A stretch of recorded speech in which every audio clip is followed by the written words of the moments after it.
Hello, you guys. Good morning. We'll be going for like an hour.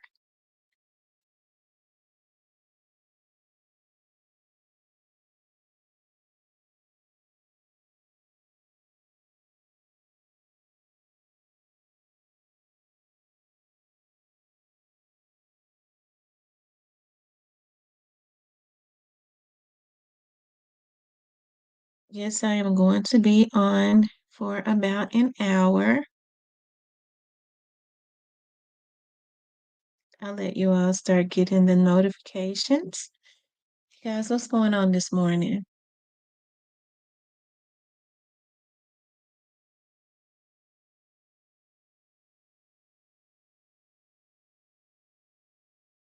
Hey, Nine Beats, how are you? You doing okay? Hey, Tierney. We're going to do open topic. Just talk. I didn't get the opportunity to do any videos or get on yesterday because I was so busy. Kind of chill right now. I did a report and I'm good. Um,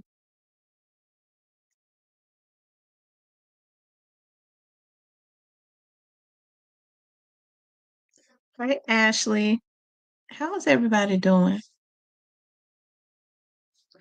Y'all know what I was looking at, and I looks at it quite often, several times in a week, and I always go back over stuff like that.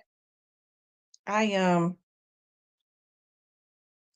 when I'm fascinated with something, I was just looking at Cornelia Smith testimony again. It seemed like each and every time I look at it again,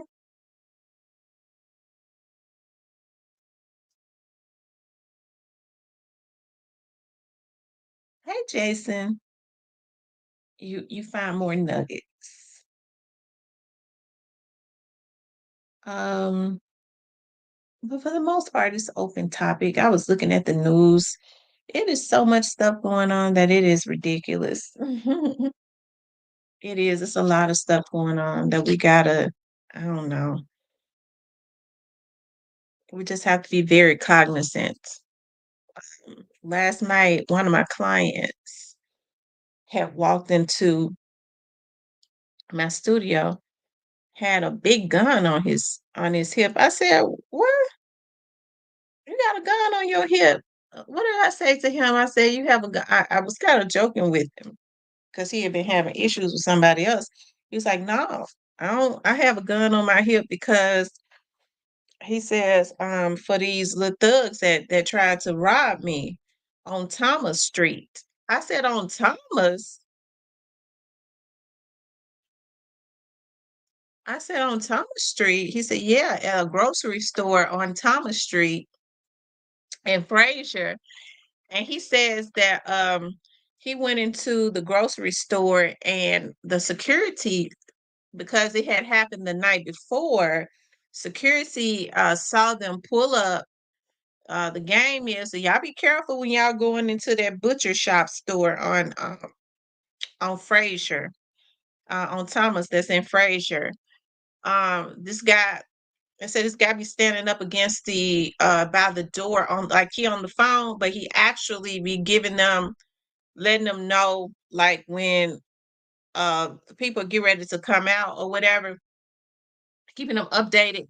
The guys, he said the security guard was like, "Is that your nice new truck?" And he was like, "Yeah." And she was like, "Hold on, we just called the police because it's a some guys that just pulled up on the side of the truck, put their mask on, and they ducked down. They laid down in the car. So when he got to his truck, they was gonna rob him, right, and take his truck." And so they had a plane. What the lady called, the security guard noticed it because it happened the night before. Called the police. They sent a plane car, and I said, "So what happened?" He was like, when they saw that they was walking him to his car. Like the guy never, the guy must have been telling them, the guy was telling them on the phone by the door that was looking out for them. Must have been telling them what was going on. It's like the police waited until he got into his car and followed behind him, and they realized that it was a plane car or whatever. They went the opposite way, but they was getting ready to get him. They couldn't arrest him because they had not done anything. But so y'all be careful, especially with it getting darker really early. Ladies, make sure you go and get your gas and stuff early. I was telling the ladies in my family that yesterday. Make sure you go get your gas. Make sure you watch your surroundings. Um, be very cognizant of everything that's going on around you, right?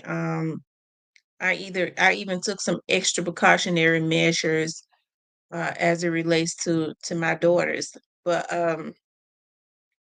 yeah, just be very careful. Watch your surroundings. Don't be on that phone. Everybody be on the phone and distracted. Like me, I'm almost a schizo, okay? Because I'm very aware of everything. Everything is suspicious to me, though.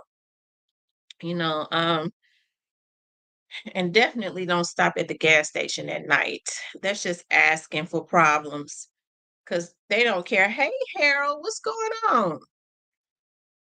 That's definitely just asking for problems, for trouble. If you ain't got to go to the grocery store because when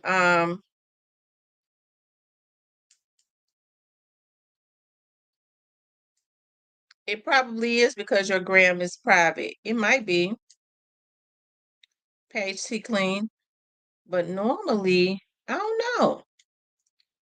Was it what name did it come from? Because if I don't recognize the name, a lot of times I want to accept it. Harold Jr. says, I'm in South Haven. Where okay, look, he done started working in South Haven and everything. He love it. He loves it. So do you like living in the South, Harold? But anyways, you guys, yeah, I just be very cognizant. Just be very careful. He loves it. That's a good thing. That's a good thing. I almost stopped at the grocery store last night when I left my studio, and I was like, because I was gonna do a seafood. I was gonna do a Cajun egg boil. Y'all know I got the recipe from off of YouTube. I was like, it's keto friendly. I was like, I got all the seasoning and everything, but I need to get some noodles. And I thought about it. I was like, nah, because you could put noodles in. And I was like, I got the turkey Kabbalah sausage, the egg, and I got the corn. I'll just make it tomorrow because it was kind of late. And I was like, I'm not going to stop at the grocery store this late. Hello, on my podcast. Why, what's going on? Okay. Um, and I was like, no, I'm not going to. It's not even worth it because I'm gonna tell y'all something. The Walmarts in Mississippi have gotten just as bad. The Walmart in South Haven is very notorious now for um a cold Adam. If y'all know what I mean, you definitely have to watch your kids up in there. Amber alert, cold Adam, Amber alert. So just be careful. It's getting dark early and everything. Make sure you keep your weapons and stuff on you. Just just if whatever you can do to protect yourself, just do that. People are crazy enough. Don't make it easy for them. It's folks out lurking instead of, if you're gonna be laying and waiting to take somebody's car or land and trying to steal somebody's identity and all of that. You could be out somewhere working. You could be out somewhere working. Um, cause yeah, Lord have mercy. I can't talk about it right now, but I'm gonna be able to talk about it afterwards. Um, I don't like that feel. Yeah, positive vibe says I like going to Walmart, but Walmart's so lazy. They don't have no cameras or good workers, and people are stealing like crazy. And that's the reason why Walmart is going up. Yeah, and the workers be stealing. Yes, they are. That's the reasons why they don't stay open 24 hours anymore. They don't stay open 24 hours anymore because they don't stay open 24 hours anymore because they were stealing overnight. People was just coming in walking out with stuff, you know. They used to have off-duty police officers as security in Walmart. I don't see security in Walmart anymore. I don't even think they're in there. So I guess they're content with people stealing and they just content with just going up on the prices. I think Walmart at this point, just like Kroger, um, needs some competition. I guess they have competition. You still have a few save a lots. You still have cash saver, but you don't have a one-stop shop store anymore. So um I guess that's why Walmart is not. I mean, they just consistently going up on the prices. So I don't understand. They don't have any workers to check you. You have to check yourself out. You constantly going up, and but you have to do self checkout. I mean, when they do self checkout, people stealing like crazy, and the workers letting them, depending on who it is, they in on it. So, but at this point, they don't care because they say we'll just put it in the prices. We'll just inflate the prices and make the customers pay for it. And unfortunately, that's what we're doing. Yeah, it's not safe anymore. It's not. People just have to be very careful. You have to be very careful. Just be aware of your surroundings because like I said, for some reason, with criminals, with people, they go, okay, it's Christmas time.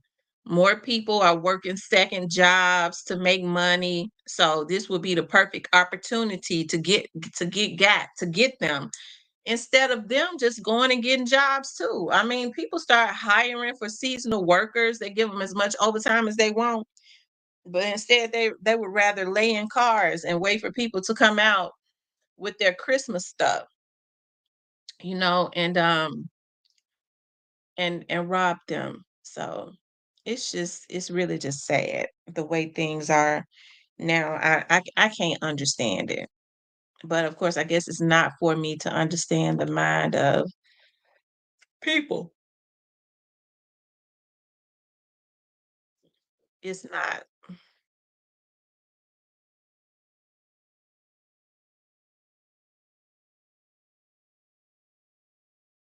She says Instacart is average, but what doesn't have pros and cons? I've been using it. Yeah.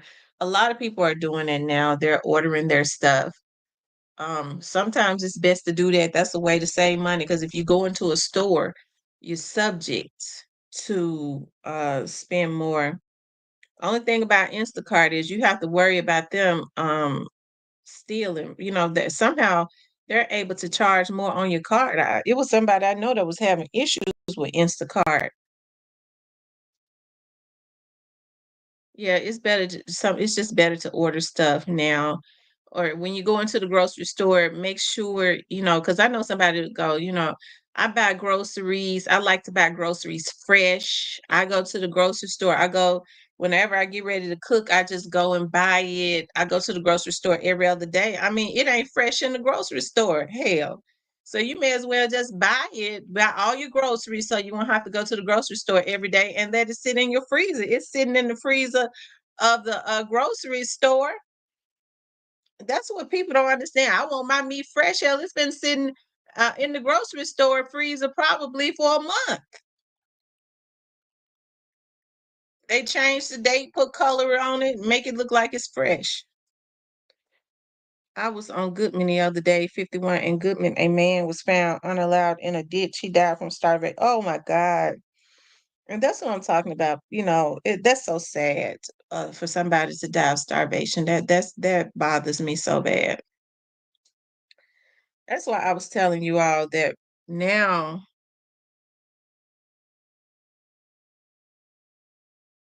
Oh, Lord. That's why I was telling you all now.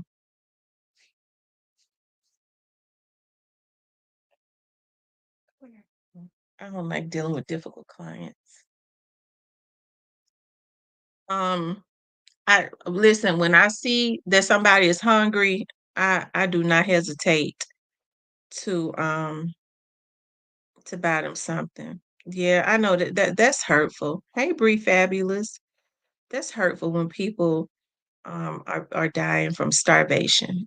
I'm sensitive like that. I just, you know what? They said that McDonald's throw away enough food to feed a whole country.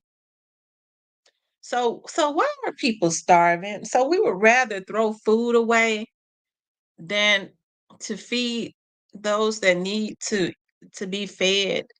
I hear people say, I was listening to Charles Barkley one time, and he was talking about Michael Jordan. Now, the people loving Michael Jordan helped to make him as rich and famous as he was. Okay. And he was like, Michael Jordan, he said they would be out and they would see homeless people on the street. He says that when he would, when they would get ready, some of the other ball players and stuff, if they was with Jordan, Michael Jordan, they would get ready to give them some money. And he said Michael Jordan would always pull their hands back and say, the same hand that homeless person is reaching his hand out to take your money is the same hands that he could use to go get him a job to buy him something to eat. Black mother. Okay. Oh God, thank you for holding it because it almost came out. Okay. So that's hurtful to me. Michael Jordan, who the fans helped to make as popular as he was. And he didn't want to give back to a homeless person. A lot of homeless people are mentally ill. A lot of them are shell shocked. They were sent away to war and they came back and wasn't right. And I don't think that they were taken care of like they should have. So, you are a millionaire. It wouldn't have hurt him to go and buy food for everybody that's lying up against those walls that are sleeping up against the walls and stuff, that's hungry. If that's a way of giving back. So Save a Lot also have gotten a little sad as well. Yes, they have. Restaurants pushed them out of their establishment. I remember one day, this homeless guy, I happened to the line in Crystals, and I never, because Crystals burgers tear my stomach up. And I went to Crystals and the line was long. I was like, dog, I don't feel like sitting in this line. And I walked in right. So it must have just been God that had me go in there. And this manager came out and this white guy was sitting in there. He said, I think I've talked to you about this before, that you can't just sit in the restaurant. And he was like, yes, sir. He looked so sad. He was like, you can't just sit in here and watch people eat. So, you gotta leave. It was a homeless person. And I was looking at him and I asked the girl, I said, she was like, that's a homeless person. He always coming in here watching people eat and this, and that. And so I ordered some more food. I was like, well, let me order him something because it's nothing to order 10 Crystal burgers, especially then. I mean, you can get 10 Crystal burgers with no cheese or whatever, probably for like $9 or $10. So that's what I did. When I walked out, I handed him a full bag of Crystal burgers. If you feel like a person is not going to do what they're supposed to do, you're just going to go get drunk, just go get them the food or whatever. I've said that many a time. I don't have no money on me, but I tell you what, when I come out, I have you something to eat. Um, I will. I'll do that because it's not for me to judge. You know what I mean? I don't know. I just know that it's not normal for somebody to be sleeping up under the bridge with their children in the cold. Um, those that stand out there and hold those signs up, they may, um, they may be scammers. I don't know, but what I do notice is, and I don't mean no harm. Yeah, that's White Castles. Up north it's called White Castle. In the south it's called Crystals. And but I just know that what I do notice is like when I'm going down Elvis Presley, there was this guy that used to stand at Elvis Presley and Brooks and panhandle, right? And I would see like people riding past him and not giving him no money and stuff. And so, and maybe he was a scammer. I don't know him. I don't know. But and this, Elvis Presley now that's predominantly black neighborhood, right? So then you get on up to Elvis Presley and Shelby Drive and up there by Shelby Drive and Mill Branch by the expressway, you have white panhandlers. And I started paying attention. I started noticing like the black people would pass this black guy by, but when they got up there at Elvis Presley and like Shelby Drive, where the white panhandlers were, these people you hear they really got money because they would never go in Germantown and panhandle because they're not gonna let them do it. And that's probably where a lot of them live at. You had people giving them money. I was like, dog, wow, they passed the black guy on by. And these are black people, but they get up here and these are the same types of people because both of them could be scamming the black guy and the white guy. But the black people giving the white guy, money that stands up there every day, but pass the black guy on by. I was like, wow. So um I was like, okay, they're begging for food, talking about they'll work for food and this, and that. I said, when I go back down Elvis Presley and Brooks, I'm gonna stop at a fast food restaurant or whatever, and I'm gonna make sure that I hand that guy, since he said he's working for food, I'm gonna make sure I hand him some hot food. Like when I have to go like down to like the courts or whatever, it's nothing but homeless people. And like during the cold months in the winter time and stuff, McDonald's have their coffees for like $1, right? The coffee is like $1. If you go there every day, you talk to the manager and you say, listen, hey, I go and I give out coffee to homeless people. A lot of times you'd be surprised. They might sponsor that. I put that on my social media, but for the most part, I go and I ask for like 20 coffees, and then or you can ask for 10 coffees and 10 um sandwiches, right? If they know that you're getting ready to give them out, they might give you the sandwiches for 50 cents a piece, a sausage sandwich. Okay, but for the most part, they are $1. They know you're gonna go help the homeless. They might give it to you for 50 cents. And instead of getting 10, you can get 20. If you don't want to go up there, and I wouldn't recommend it up under those bridges, because when it's cold, you already know something is not right to be sleeping up under a cold bridge with your children. All you got to do is call up there and say, I got some hot coffee and I got some sandwiches down here for you all, and leave it for them. They be all in the park. All you got to do is stop, put the food on the bench. Here's the coffee.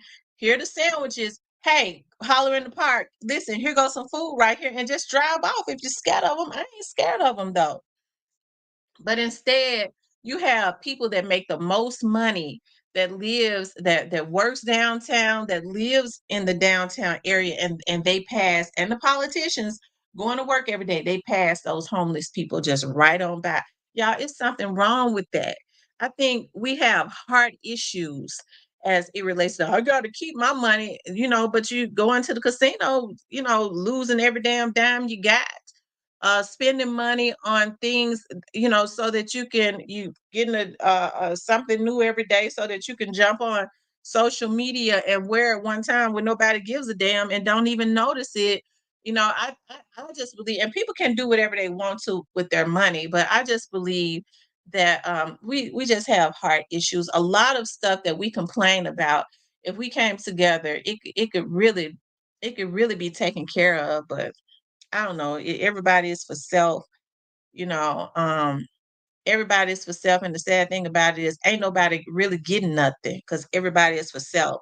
Folks are reaping what they sow. They're creating bad karma for themselves. They're getting money and thinking that they're gonna come up. It's all the wrong way.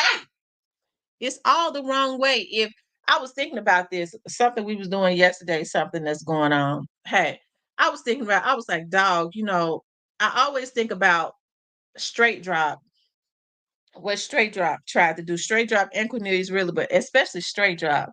And I feel like it's a darn shame when you have old Negroes. Straight dropping them knew better. They was 20 something years old. But what kind of excuse is it when you got dudes in their 30s and 40s doing the exact same thing and think that they're gonna have different results?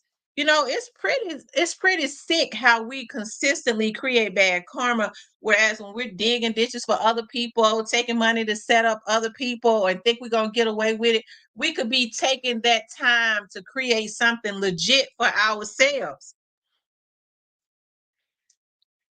Derwin says, I think we need more places with food pantries. Me too. Hey, people don't like to hear this, but I got to say this now.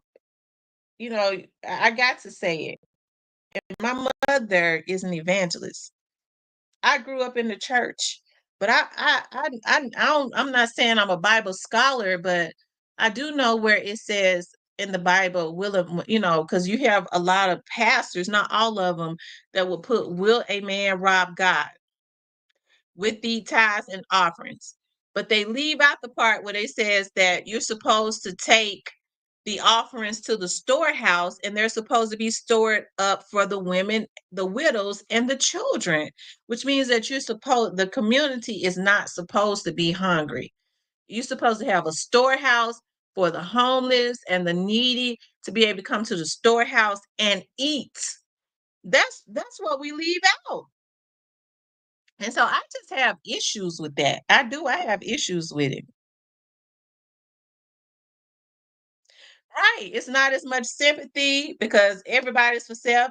Listen, I need to pay my bills. If it takes, doing this, and that, they willing to pay me to do this, even though, hey, I got child folks do anything. If maybe I think my hands can be clean, but if they want to, if I can be in it and my hands can be clean, I already know what they want to do to him. Hey, if I can quietly mess this person over, I ain't the one doing it, but I'm enabling the people to be able to do it. Um, and get paid for it, and they'll be sitting up looking crazy because really nobody gets away with nothing. They might get away with it for a while, but I mean, at some everything that has a beginning has an end, and it ends at some point. They said scammers have DE empathy. Some people DE empathy. Some people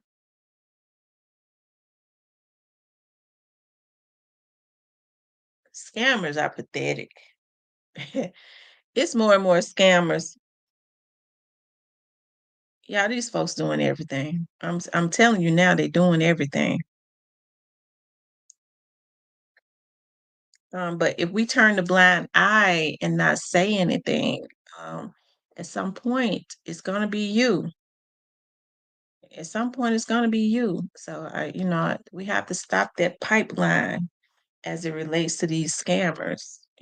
Being able to get people's social security numbers and go and open up bank accounts and doing shit and stuff that they shouldn't be doing. Trying to get their children information to go and do this, to get driver's licenses and stuff. People doing, um, giving them this information to be able to do stuff like that. So what we have to, and it happens every single day. It happens all day, every day. So, yeah, hey, people think that is, what if I tell the FBI that ain't gangster. No, what's wrong with us? So what we're doing is we're helping to perpetuate crimes, whereas oftentimes when people do stuff like that, it's like a pipeline. It's like a lot of them. You have to cut that at the knee. You have to cut that at the knee. Um, Paige C. Clean says, I like helping the water boys too, but I be afraid they are going to get hit by traffic in the street like that, trying to make a dollar. Yeah. Yeah. So, like I said, what we have to do is we have to get right. We have to get right. We have, do better. Like I was thinking about, folks think it ain't gangster if you talk to the police. I want to get justice. What you're doing is perpetuating violence in the African American community. Why not just have a person go to jail? A lot of people would rather die than go to jail. To me, that's worse. Hey, Saina. Hey, Miss T. Moss and Chad. I bought some man a meal from Churches. He told me, Bis, I don't eat Churches. Give me the money and I'll go and get me some Popeyes. The words that I told that man I would have to would have cussed him out. I would have now see people like that, you have to go ahead cuss out. I don't He said, bitch, I don't eat no Churches. I would have, girl, see, I probably would have told him, what, girl, well, give me my chicken back out.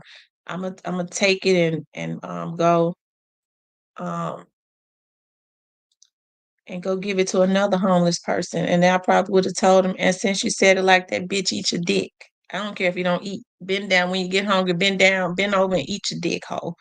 My mouth gets real nasty. I have to tell God about it. Paige T. Clean says, you said that a lot of people were rather die than go to jail. Well, my grandpa once told me that a cell is small, but a casket is smaller. There's only two things in the street for you. That's so true. A lot of these dudes are too scared to go to jail. So they want to, hey, come back here. So they want to get taken out. They would rather you take them out rather than go to jail. So um we have to watch our mouth. I have to watch my mouth. My mama be logging in sometimes. I don't know who be looking at this stuff. So I was like, I gotta watch my mouth because I get emotional, and I don't be, how when you get emotional, especially when you're talking about um subjects like this. When you're dealing with humanity, I just thought that people were supposed to have feelings and regards for other people. But they don't. If they can make a dime off of getting you messed over and think they're gonna get away with it, they're gonna do it. Forget they family. I'm gonna mess you over, and then they'll say, But God had feed my kids to pay my mortgage." Like Cornelius did. Cornelius participated in what happened to young Dolph because he says that he wanted to buy his daughter a birthday cake. I'm trying to watch my mouth. I'm trying to keep it PG. Me too. I'm trying to watch my mouth too. I'm good, boo, at work. Yeah, I be trying to watch my mouth too. I've been on another journey. I have to keep myself calm and all of that in order to I found I get things done. I'm more proactive when I do that.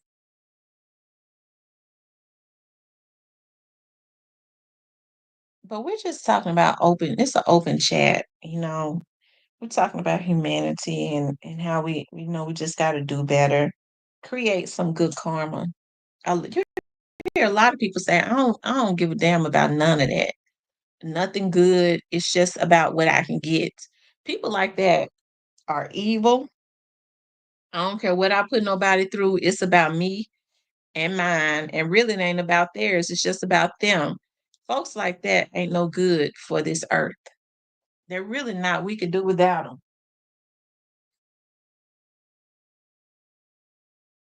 We really could do without them. Mhm.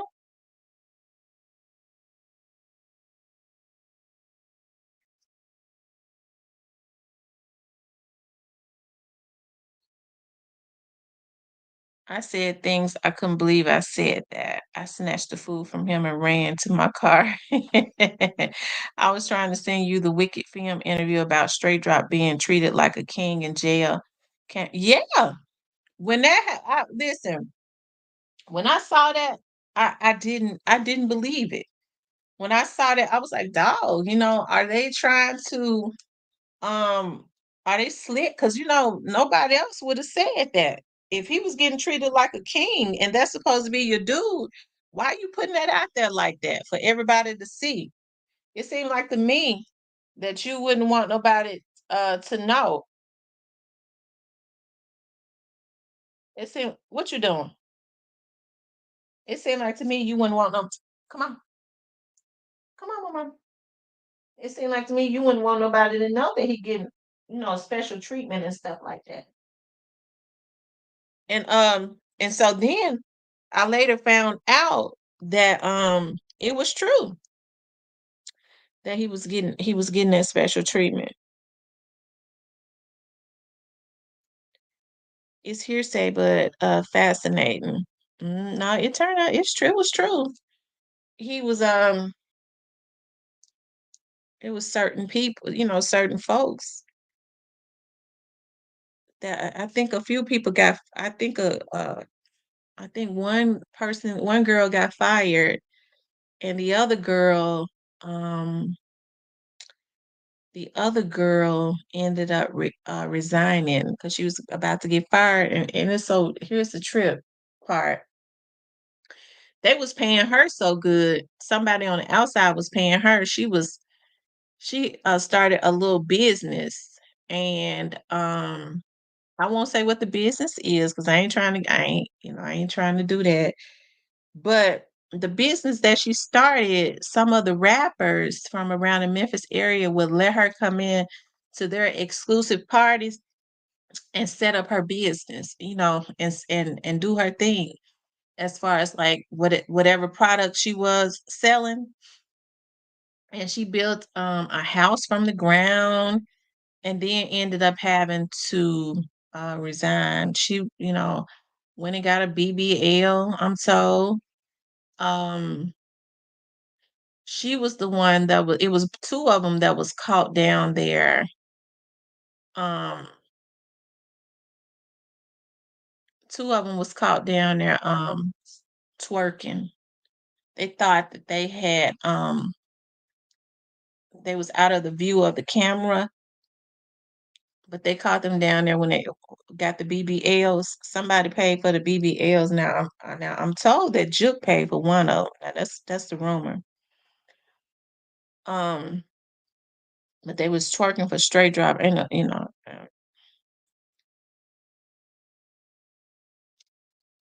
so I don't know if I think one of the persons that was actually bringing in something for him was an older woman. The first one, I kind of believe the second person,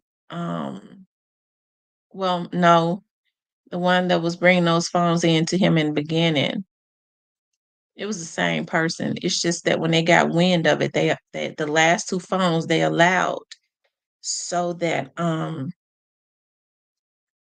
they could hear what they needed to hear. They said Wicked was cocky as ever during that interview with the phone call. Yeah, I saw that. I was surprised at Wicked. Um, he didn't it, that was not. It seemed, cause see, young Wicked did a lot of Young Dolph videos and stuff. I believe it was. Didn't Wicked do a lot of videos for Young Dolph? So I was really surprised at Wicked when I saw that video. Um, you know, so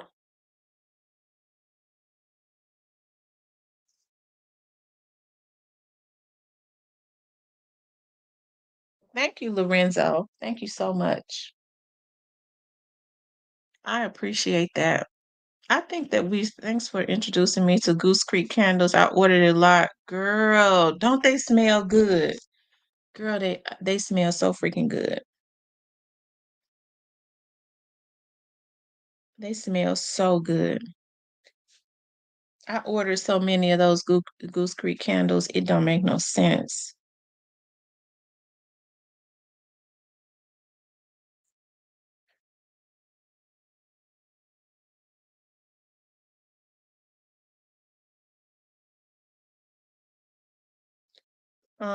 But yeah, Lorenzo, we need to have a conversation about a lot of this stuff. I don't ever want for people to believe or think that I don't have any empathy for brutality, unjust brutality, and all of that. I never agree with that because I remember when I was a little girl, and I mean, the police were very bad then. I mean, they didn't have any stop about anything, and my cousins and them were always in the streets, and they around around the Tulane area. And I can remember I was about 8 years old or 9, and the police pulled up on my cousin and them because they was out in the street. And instead of handcuffing him, they was mad that he had made them chase him. And I remember as a little girl looking at what they was doing to him. My aunties were crying. They threw him over the hood. They handcuffed him. They was hitting him. They threw him over the hood. They threw him over the hood. He hit the ground. It was like it was nothing that my aunts could do. I remember my aunties and them crying and stuff. I remembered that as a little girl, and I had issues with that, and I think especially in my era, I think it kind of made me afraid as a little girl, because nothing was really being done, you know, about it, especially around that time.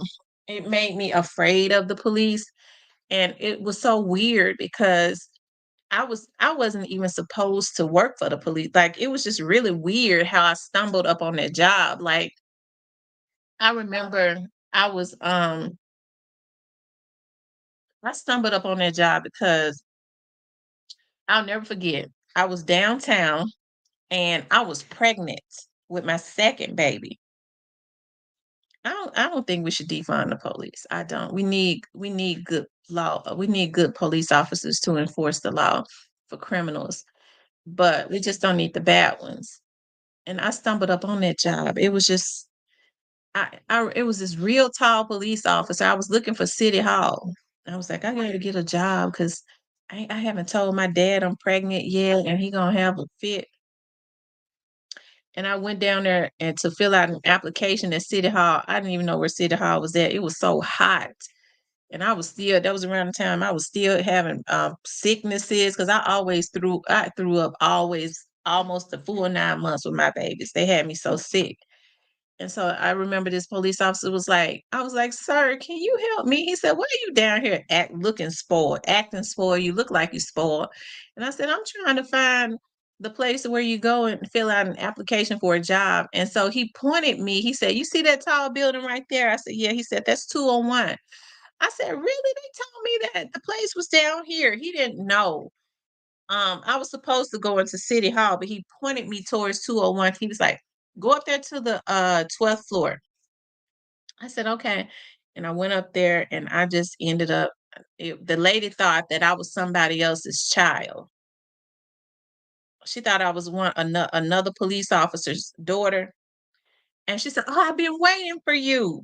She's like, "I've been waiting for you. Let's go on and get this application filled out so we can go ahead and send you downstairs to felony response." I didn't change a word. So that job was just for me. She said, "Come on, we're gonna go and fill this application out. Don't say nothing so I can go and send you down there to felony response. You're gonna start Monday." I said, "Okay." She said, "I've been waiting on you." I said, "Okay." I didn't change a word. And it was not until later she asked me, I forget the lady's name because her daughter later on ended up getting a job like the next year. They put her in homicides. as a clerk. Her name was Adrian. I cannot think of her mother's name. She was a police officer. But she said, "Is such and such your mama?" I had already been working down there. I said, "No, ma'am." I said, "No, ma'am." It wasn't nothing she could do at that point. I already had the job. She had already given it to me. She said, "I thought you was, I don't know. I just don't, I don't know, but you're here now." I said, I was saying to myself, uh-huh. But that job was just for me at that point in my life. Hey, Mr. Parker. Yep, right place, right time. It was an accident, but it was right on time though. And I had no intentions of going and working for the police department. It was, after I had the baby, the investigators were saying, "You're still a young woman. Why don't you go back? Why don't you go through the academy?" I said, "No, I don't want to be no police officer."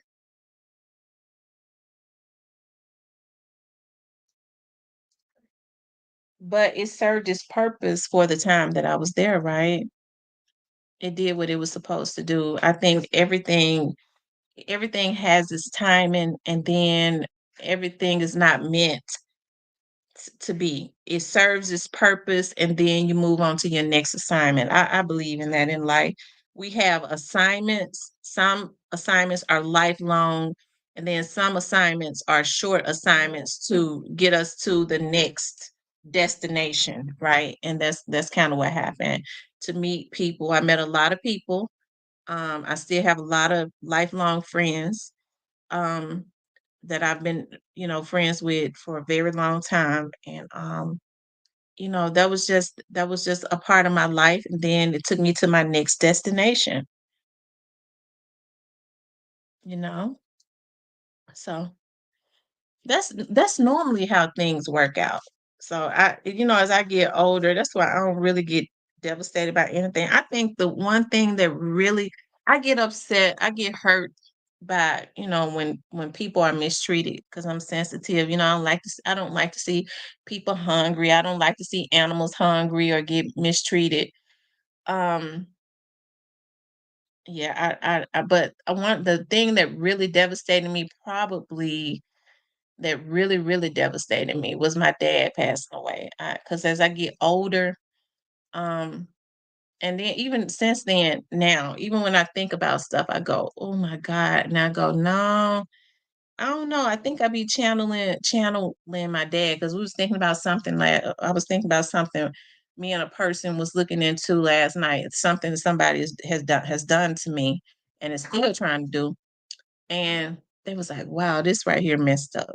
This right here is messed up." And I'm gonna tell you something. There was an investigative company that called me to do some work. And I was talking to the person that owned the company. I said, "I ain't gonna work with them. She thinks she is, thinks she could talk to me like that." And she was like, "Such and such." I was like, "Dog, this lady," and she from the state of Texas. I was like, "Who she thinks she is? I ain't know her subordinate. Me and her got the same position." And so then she actually had one of her investigators that really needed me, right? Because they contracted and it was like, "We can't get nobody else." And so one of her investigators had called me and was like, well, she said that, she was gonna, I said, I'm not doing it. So I ended up talking to him and I went on ahead. I ended up, because I guess she just forced me to take it, but it has actually been a blessing because I found out even though she made him the case manager as it relates to what they needed me to do around the Memphis area for those few days, I was like, "Well, what do you do down there?" And he was like, "Well, I do the forensic stuff. I'm the expert here at this company." I was like, "Really?" So, anyways, it ended up. That's why I say everything has its place. Like she kind of, I guess she caught because she got that type of personality, but that's why she's further along like she is. But it ended up being a blessing. You know what I mean? Because um um I was like, "Well, how I was telling him about some stuff, and even when we was up to like 2 o'clock last night looking at some stuff, and he was like, "People really do stuff." He was like, "Wow." And the good thing about it is she has a really good relationship down there with the FBI. And I was like, Lord, things just kind of happen for a reason. A lot of times, we go, I don't want to deal with this person, but that could be like your speedboat to your next blessing. That could be the segue to your next blessing. You don't really know how it's gonna come, but the person was saying like, dog, hey, this right here, how you feel about this? And nothing really. I think I'm just growing to a point where nothing really devastates me. I was like, you know what? I don't know if I feel nothing. It's messed up that people do stuff like that, but hey, I'm not getting ready to back down because it's got to stop. So as you grow, that's kind of what happens. Happens. I'm still emotional. I'm glad that I'm human. I'm glad that I got those feelings. We're supposed to have feelings, whereas we don't. We're supposed to be able to say, no, bruh, or no, girl, I can't participate in that. I can't do that to that person. I can't do that. Can't go and try and open up bank accounts in that person's name. I don't want that person's social security number. No, I can't do that because I got too much to lose. Man, leave them folks' kids alone. Why you want to mess with them folks' kids? Because you obsessed with them. No, I can't go try to get no driver's license in that woman daughter name. No, bro, I can't buy that from you. You know, no, I can't do that. I can't take no money, from you to set them folks up. No, I can't do it like that. But people don't do that no more because I don't give a damn about them. It's gonna give me some quick money. But everything is always seen and heard, always, because you have to reap what you sow. People do nothing but create bad karma for themselves. I think that's why we're not further along. Instead of creating good karma, we're consistently always creating bad karma, and we have to reap what we sow. We get caught up in bad karma, you know? They said, look at what Milton has done to Florida. It's always somebody worse off. I promise you, it's always somebody worse off.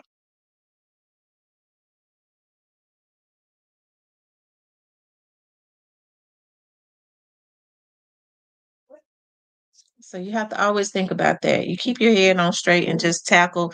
Don't worry about the distractions. When things are loud, that is usually a distraction. Anytime you start seeing things that are loud and uncouth, that's a distraction. What you have to do is keep your head and just keep going. Because what we're lacking, I think, in our community is being proactive. And just be proactive. It comes to knock you off your game. So we just have to learn to be proactive.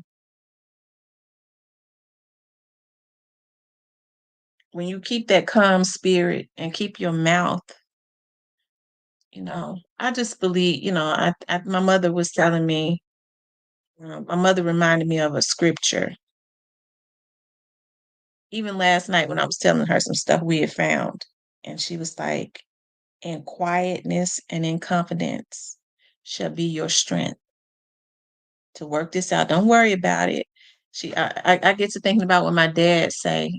My dad used to say, when you know what they done, you already won half the battle. The problem is when you don't know what they doing to you. But when you know, you're able to be proactive. You've already won half the battle when you know. You can start doing something about it so you don't get frustrated.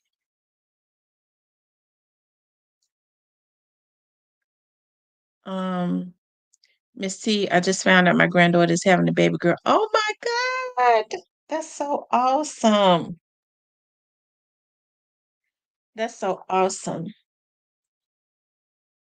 My oldest daughter gonna sit up and say, Mama, if I ever have another baby, I said, you ain't got no business talking about having no babies. And you get ready to have a 2-year-old. No, I'm just saying if because she the crazy one. I'm just saying if I ever have another one, I'm gonna name her Serenity Junior.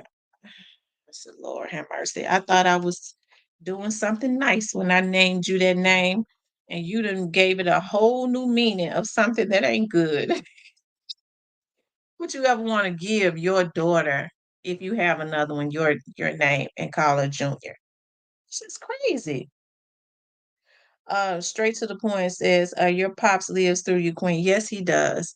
My dad visited me in my dream. Um, he used to visit me all the time, and then, you know what? I had not seen my dad in my dreams for months and months and months. I remember the last dream I had about my dad must have been around February or March, and I was so upset because I was dreaming about him, and I dreamed that he was in the hospital bed. He had on his hospital gown, and, you know, before my dad, he couldn't walk, in his last days because he was so weak. And I dreamed my dad was his regular weight, and he got up out of his bed and he walked around his bed because I remember sitting in the hospital chair saying, oh my God, my dad can walk. I was shocked in my dream that he could walk. And he stood in front of me with his hand behind his back, and he kneeled over to tell me something.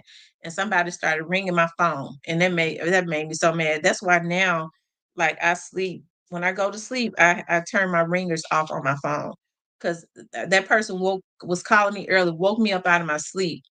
I remember as I was waking up, I was trying not to wake up because I was trying to I really wanted to see what my dad was gonna say. After that, I did not have another dream about my dad, and I had a dream about my dad about 3 days ago. And it was like in the dream, I can remember it was like he was doing everything that he had been doing. I think he was over at my studio or something, but it was like he was not gone. It was like he was still doing everything that he had been doing in life.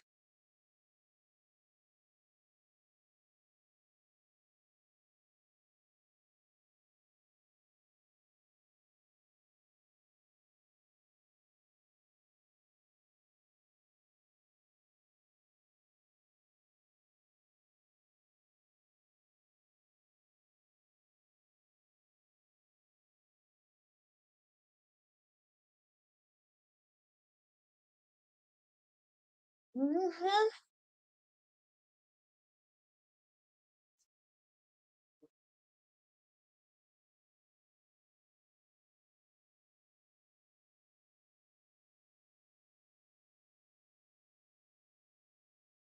Um,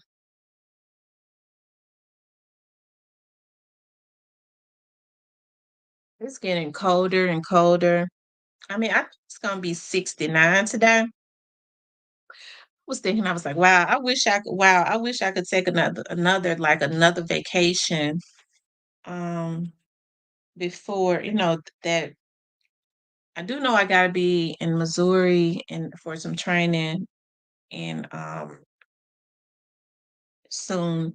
And then but it's always in the cold months. If I when I go somewhere now, I don't know how the weather be in Texas in like November, close to December.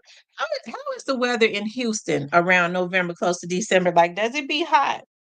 I don't like going nowhere in the winter months, but it's just training, because I don't get out. I won't get out and view the city. Hell, if it's cold, I want to stay in the hotel. That's why I like going places in the spring and the summer when it's warm. It be hot as hell in November and December in Houston.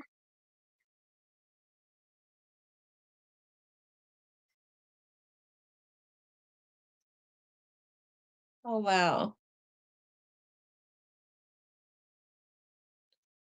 It be humid in Texas, but should be cool in November. I hope it don't be cold because I don't like no chilly wind or anything. Child, I wants to get out.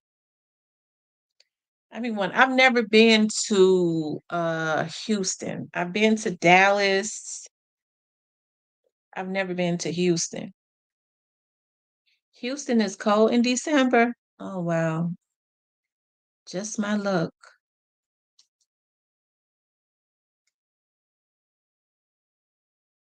Cool to visit. I like for it to be hot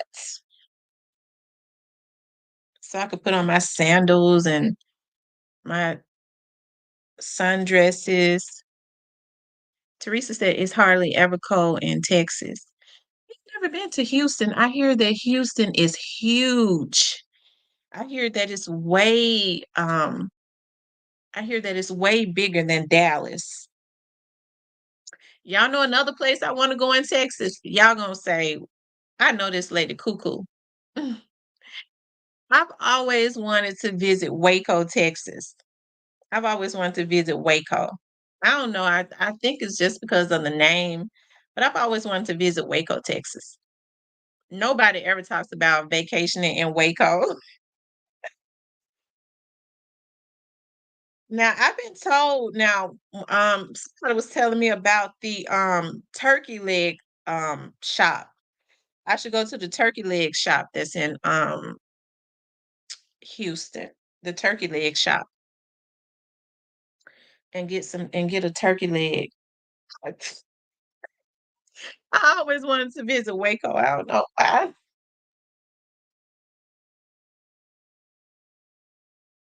That's what it is. I be that even before because I be looking at Chip and Joanna all the time. I know they got a restaurant. I want to go to that restaurant, but I've been wanting to go to Waco, Texas before I even started looking at Chip and Joanna. Somebody told me to go to the turkey leg shop when I get to Houston. Turkey leg is shut down. Oh my God, it's shut down. Wow. Um, I am She Johnson says that she passed through Waco. Turkey leg is shut down. Turkey leg hut is delicious. They said the turkey leg hut is good. Is it the turkey leg shop or hut? It's they say it's good. I've never been to Houston before. I got to come for some training for 4 days.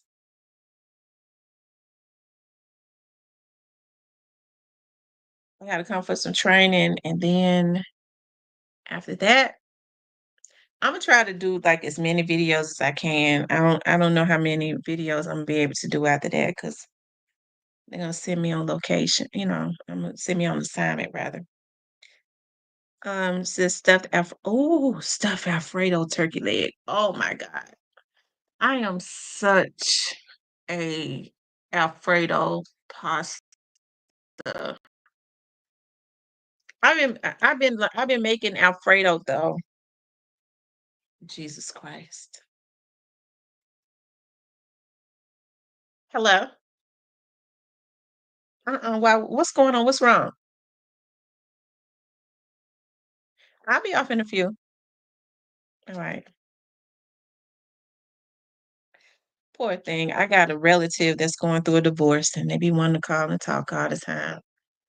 I don't know if I'm much help. All I do is just listen, because I would never tell anybody when people are going through like if it's not like abuse or anything, I never tell folks, girl, you need to leave your husband or you need to leave your wife. If it's not abuse, because I would never tell nobody to stay somewhere where they're being abused. But if it's like other stuff, I don't tell people to. I don't ever say anything because I don't want them to ever feel like they can't say to me, I want to reconcile my marriage. Because most people do try and reconcile. So um the only thing I've ever said, even when friends have confided in me about some things, when they would go, I still love him. I'm like, do you want your marriage? Do you want him? Yeah, I want him. I said, well then don't let her have him. If you want him and he want to be there, don't give him to her. I mean, work out your marriage. I'm not gonna ever tell nobody. Well, don't go back to her. No, if you love him, you don't let her have him. Go get your damn husband. I mean, I don't know what else to say. I'm just not. I'm not. I've never been, especially when you start dealing with love and stuff like that. It's best to just be a listener.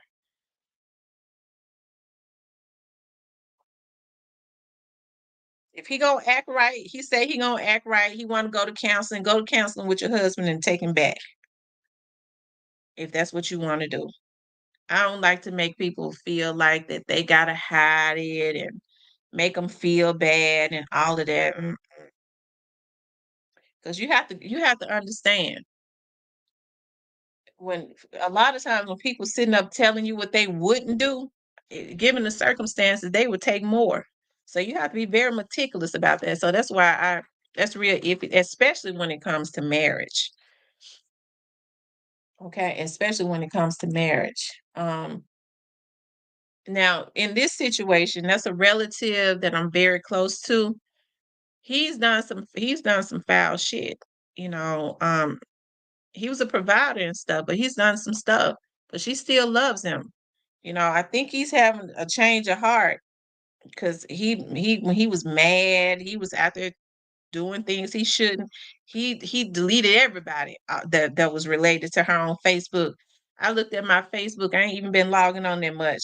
And I see he's requested my friendship again. I said, look at this shit. He gonna stay on. He ain't. I'm not gonna accept him because he never should have deleted me. But now he probably ready to come back home. I would never tell her not to take him back if she want him.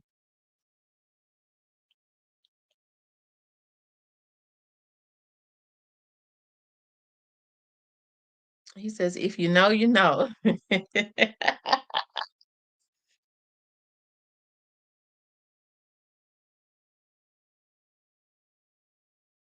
Some people are forgiven. I'm not forgiving. I take betrayal very hard, but everybody different. Um, Mr. Parker says men don't cheat on your woman wife because if she forgives you and y'all stay together, guess what you got to do for the next 13. So guess what you gotta do for the next 13 years? Listen to her talk about her feelings. Abso-freaking-lutely. Sure do. Sure do. Listen, it's funny you said that. I had a friend of mine. Now I told y'all I have not been in a relationship for um two almost it's going on 2 years, right? So a friend of mine, Mr. Parker, just calm down, cause y'all know how Mr. Parker be getting when I say stuff. A friend of mine gonna say to me, the last person that I was with talking about, do you think that you can forgive him? I said, I don't want him. I don't want him. My grandmother used to say it'd be sap season. Trust me, when people don't do you right, when they don't do you right, they always want to spin the block. I don't spin the block. I go in another neighborhood. Look at Tony laughing. He know how Mr. Parker is.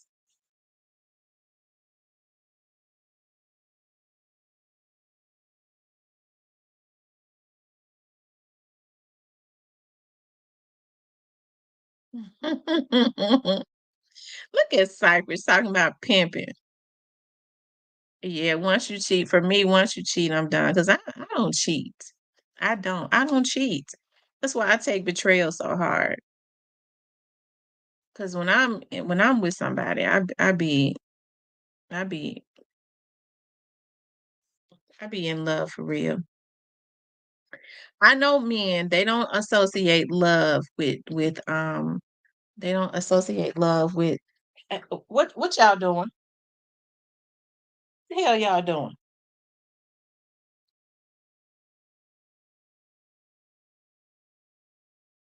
They don't associate love with sex. A lot of men don't. But if your woman that you say you love says, I can't deal with you cheating on me, it seems like to me that he should be able to resist, and not cheat. So when they do cheat, it just kind of lets you know where you stand in their life when they can't resist. When they can't resist. Says real talk, Miss T and ladies, a lot of women don't treat their men right. Well, it's a lot of women that don't treat their men right. That's true. They don't. But for the but a lot of it's a lot of women that do. It's some women that don't. It's a lot of women that do treat their men right. It's some that don't.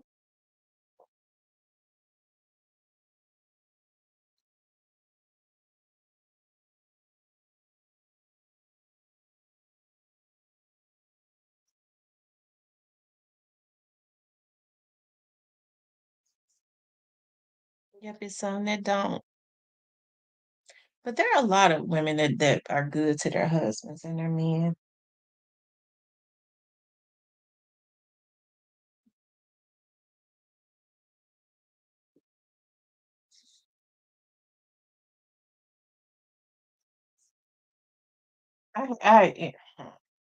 A lot of men can't take what they put out either. Cause I only cheated one time with one of my boyfriends, and I cheated back. The last one that I was with, I just talked to a guy, and he found out about it, and all he ever well, what was it about him? What was it about him? But why him though? What made you choose to talk to him? What was it about him, Negro? You've been out cheating, and you trying to grill me about why I chose to talk to a guy because of what you did to me. I mean, for a whole hour, he asked me, but what was it about that particular guy? Though? But why him though? You resisted everybody else. What was it about him? What was it about those women that you was out cheating with that you just couldn't treat me right?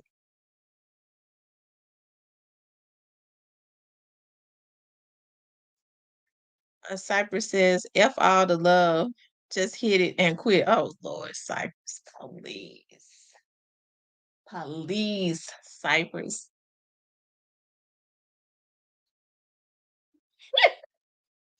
This is Cypress, you got to be stopped at some point. That's he talking to the right one. I'm talking about Vanessa because she'll stop him.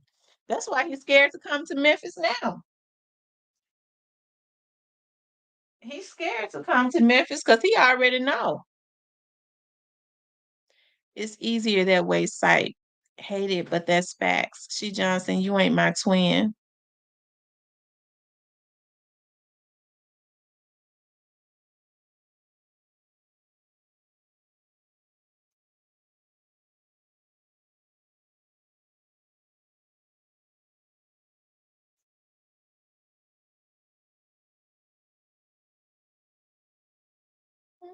Mm.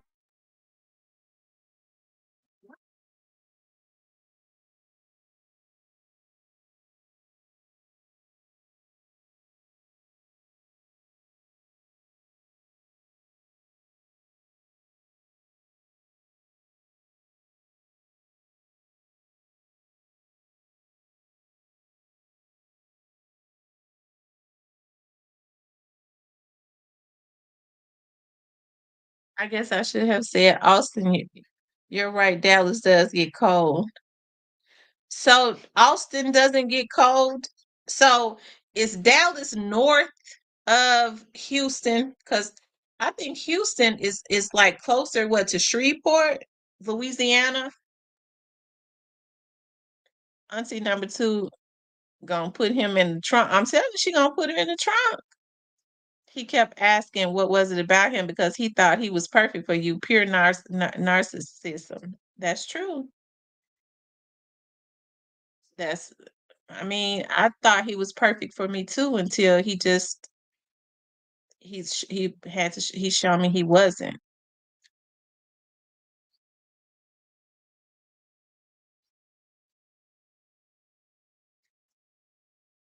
New age men don't truly know how to treat a lady. It's deeper than spending money on them, and a real woman can tell the difference, right, between the thick and the real man. Hey, Miss Diane, that's so true. That's most men think that if they just spend money on women, that that's supposed to be it. That's no. If you truly love somebody, I mean, if you're in love with, if you like somebody, even if you like them, you want to spend time with them. I think that's the issue people have. They want to spend money and no time, or vice versa, time and no money. It has to be balanced. And when I say time, money, like there's nothing wrong, going out and stuff together. I'm not a real big go out person, but it's nice, when you're I'm talking about going and hanging out. I'm not that type of person. Now going and hanging around friends and stuff, you know, um If they have something, that's cool, but as far as going being out at clubs, I'm not that type. I never have been. I never have been. I'm more of a homebody.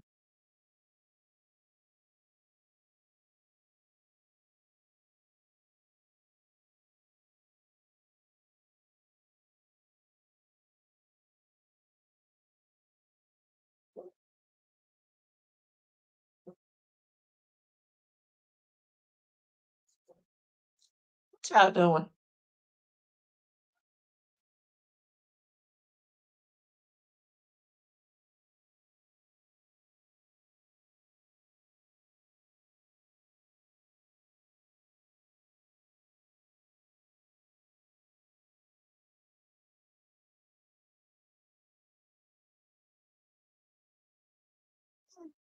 Mm.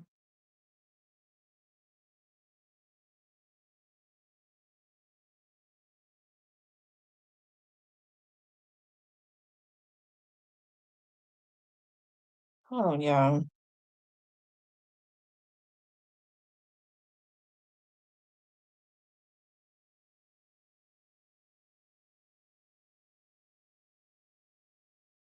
You can beg a proper prostitute, a high class woman of the night, cheaper than some of these modern women at a bar.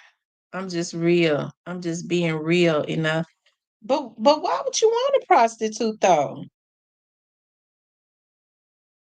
People don't like to take the time to try to nurture anything. Healthy relationships take time and trust.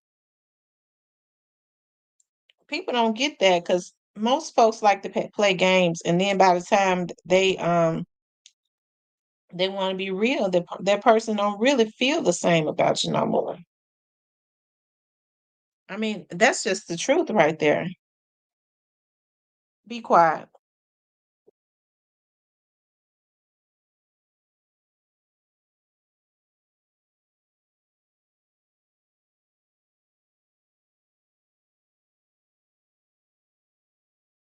But when you say they be spending hundreds to try and get some draws, what you mean? You don't think that some men are just like that. They go, I like this woman. They together. What's wrong with him spending money on her? I don't get that. That ain't trying to get no draws. That's showing a love and affection. That's showing some I guess love to a person that you like. I don't know.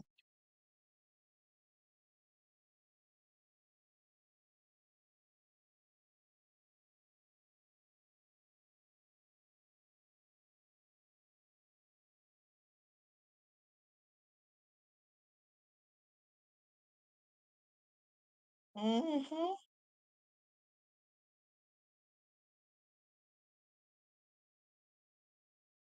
Mm-mm.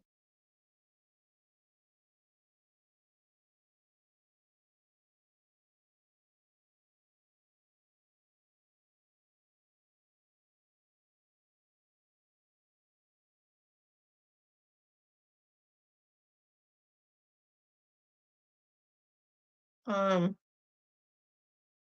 he says they pay bar bills, meals, clothes, all kind of stuff. Ain't nothing free, Miss T. Hmm.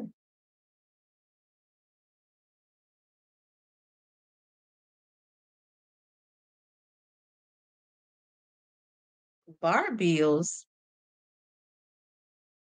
What's wrong with a man buying his woman a meal,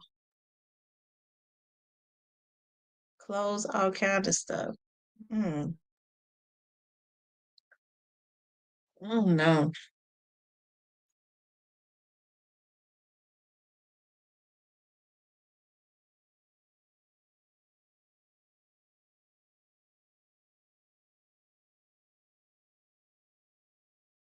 If you see a lady that you like, why don't you want to take her out and have a nice time with her? If you wasn't trying to get the draws, think a gay can't please them. You'd be damned if you do. Damn if you don't. Tony says, "You're right, SG, but only 'cause they put it in a song. Buying his woman a meal, not wrong for my lady. It's whatever. They be doing it for randoms. Oh, for randoms. Hmm.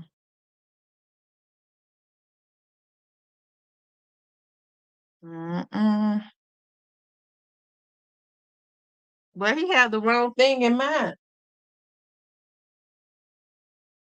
He had the wrong thing in mind. He, trying to be with her um to get some sex, and I guess he just maybe he should tell her that instead of trying to be slick. Well, sometimes, and she might know that. She might go, he just want me for my for JJ. So I'm gonna get as much as I can out of him. Whereas maybe if they had a conversation, right? He has motives. When you have motives, you get the wrong things. They had a conversation. She might be okay with it. Okay, we ain't even you ain't even got the fake no more.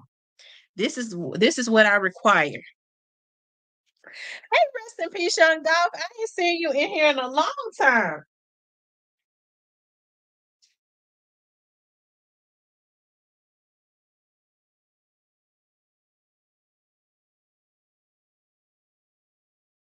I ain't seen you in here in so long. I'm glad to see you back.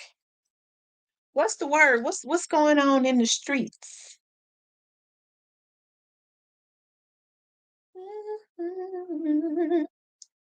It's all about what you lead with. If a man leads with money, then expect the relationship to be transactional.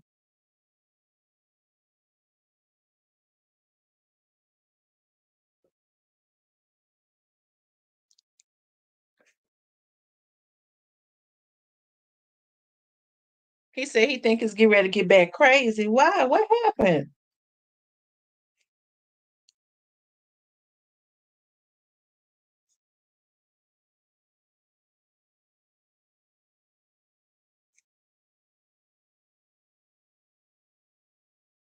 What's going on out there in the streets? Why you say you think it's getting ready to get back crazy? It's something going on now. Um, I was looking at. I just happened to look at. I said, Lord, these kids still at each other's throat.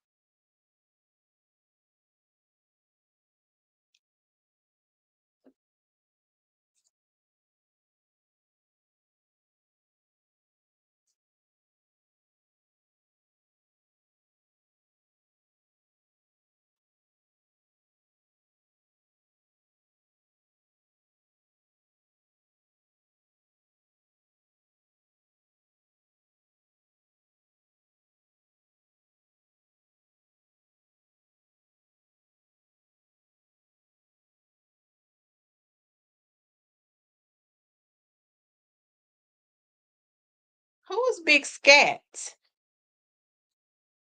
Now there's so much happening. That shooting at the hospital. I wasn't on here for that. Baby mama, great jewelry. I wasn't on here for that either. Yeah, I remember they were saying that somebody got hit up at the hospital in the parking lot.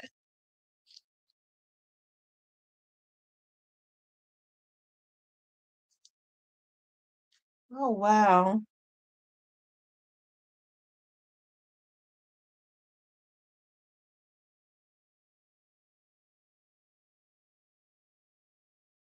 Hmm.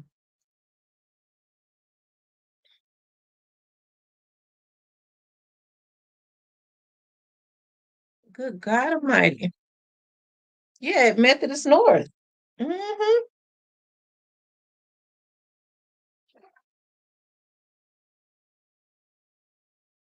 Mm-mm-mm.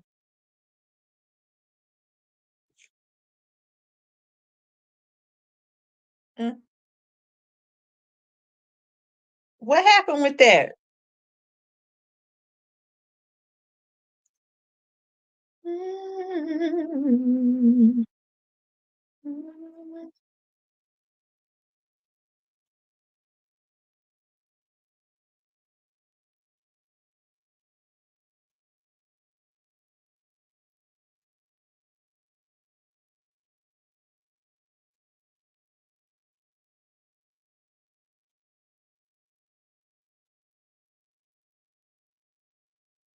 Mm, Lord have mercy.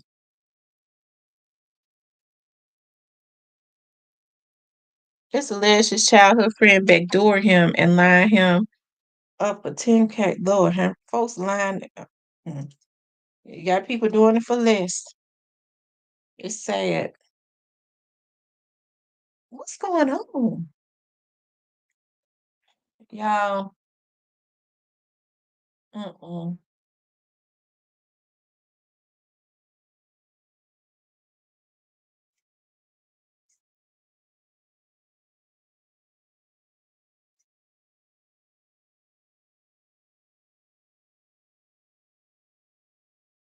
People are twisted. They feel like if they just the ones that's dropping your location and taking the money to line you up, that they gonna get less time.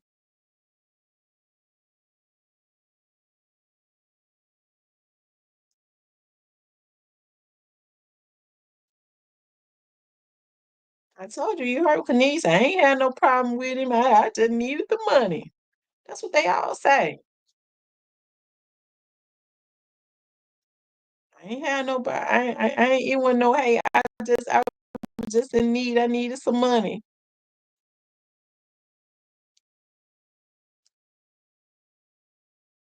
You pitiful. There's a lot of people that's pitiful.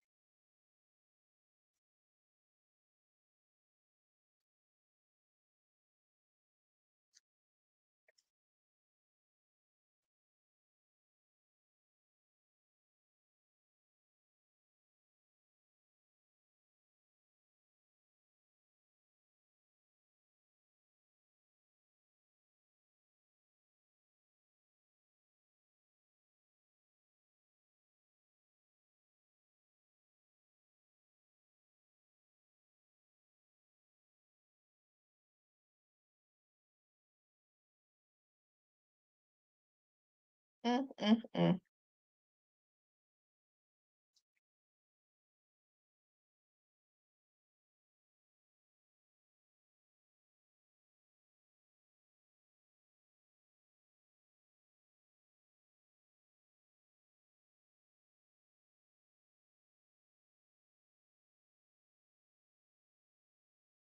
I said, if you don't take street sleep on the floor, shit about to get. Oh my goodness. What? They said AOB got 10K. These folks setting up their own people for no amount of money. Is oh, mm-mm.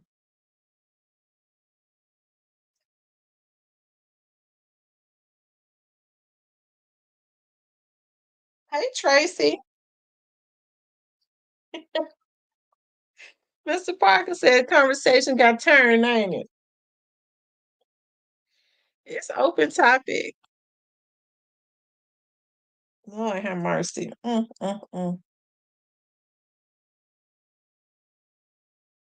Lord have mercy.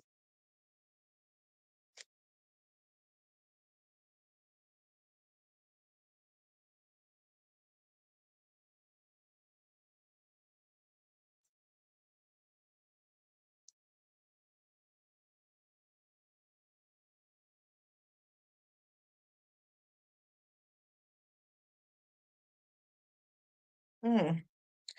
Rest in peace, young dog. What happened? What had happened? You know what they say? What had happened was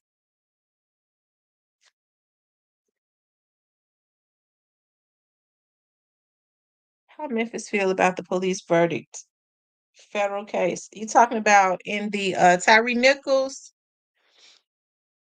I think that Memphis was happy that that was justice for Tyree. I think that they were happy and as Memphis should be.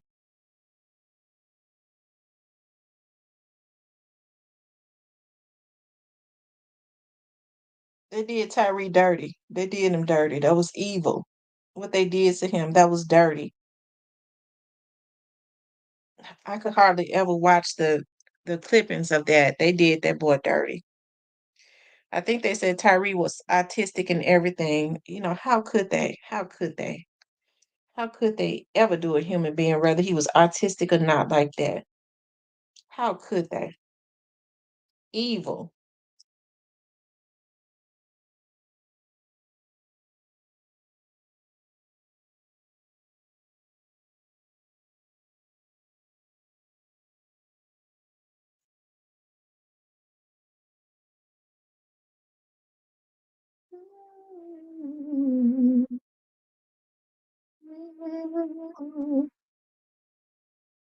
Hey, I am. She blessings love.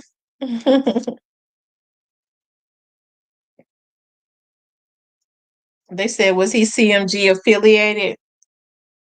The Sipe Dog, why your boy so quiet? The Sipe Dog, why is your boy so quiet?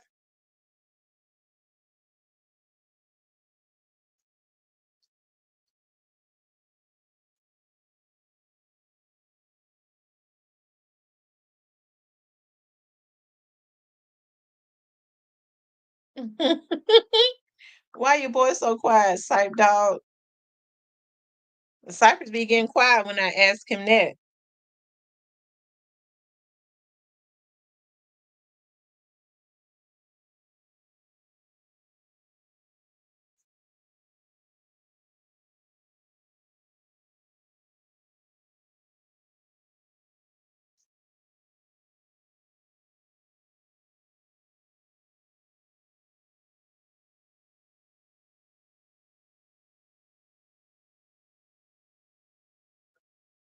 Um,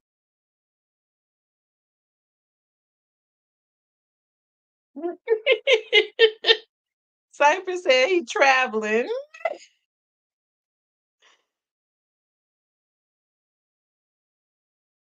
Yeah, I want to listen. I want to do a show on relationships, talking about relationships. I wanted to have, but see, I need people. Let's see. I was gonna have a panel. I was gonna do the stream yard. I was gonna ask a couple guys to come on and a couple women so that we can all calmly talk about this thing of what is going on with men and women. Well, I can only speak from as far as a woman. They said fast cash. Oh, he said they promoting Glorilla. Well, he ain't got to be on the traveling all overseas promoting Glorilla.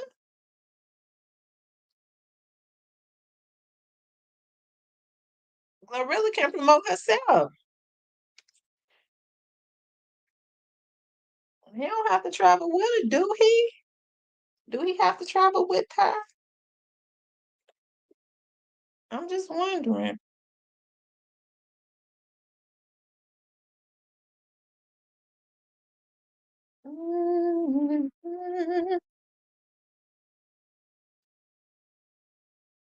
They got street teams for that. That's right. So he don't have to do it. So why he doing it?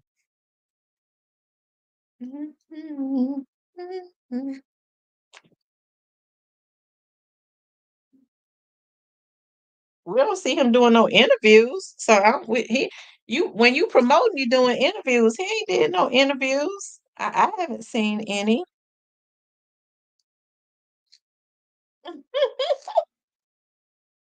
You must going to have episodes. And I was just gonna do one show and have I was gonna ask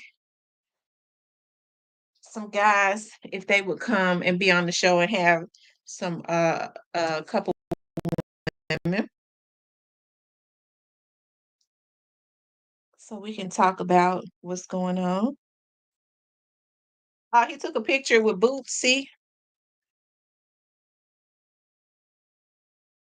Oh, okay.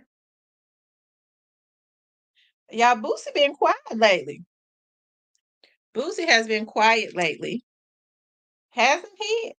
I haven't heard anything negative. Well, other than, the situation with his daughter.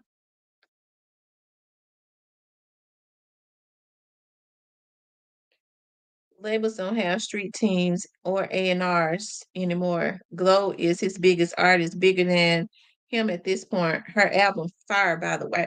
I've been seeing a lot of people say her album is hitting. Um, that's a topic that can. I mean, I would say who I want to have on, but I don't want nobody to go and ask them before I do.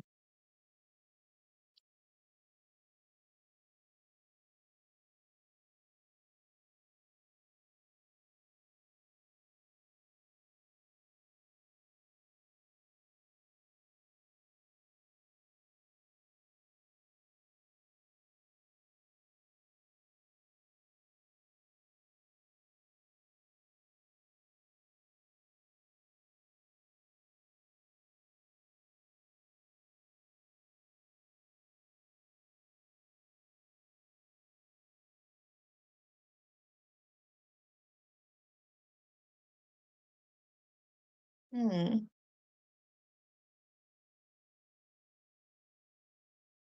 Whew, I tell you.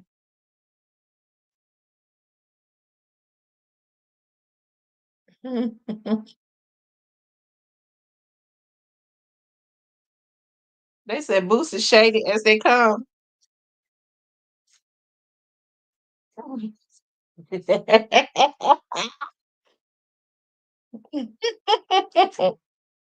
Where did rest in peace, young Dolph go? Now he came in here and dipped in here and hurry up and dipped out as soon as he get us started.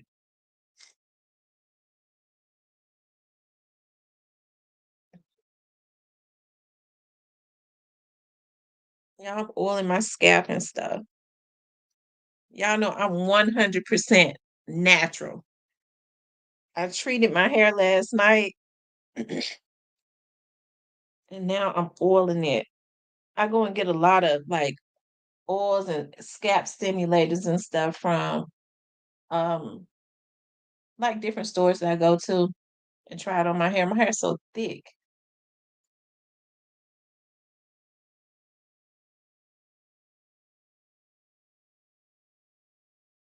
I like to treat it because the stuff I buy better than people be trying. Oh, it ain't gonna work out it. I just like to treat my hair. I know it's gonna get some good hair food if I treat it. They said Big Moochie grape trolling is fire. Oh yeah, I saw that. I like Big Moochie grape song too, trolling.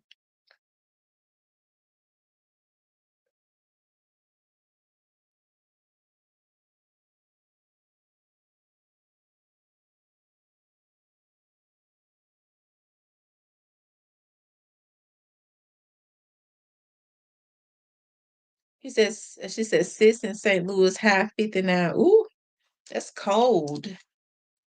That's cold. St. Louis is going towards the north. It's going towards the north. So yeah,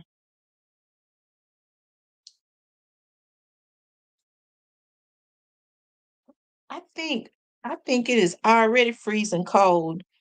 In Indiana, where my other family is, it's already freezing cold. I think my auntie said they getting ready for some snow. That's the only thing I hate about that. It gets cold, freezing cold around the end of September. There be snowing and all that stuff. Mm-mm. I already don't like the winter.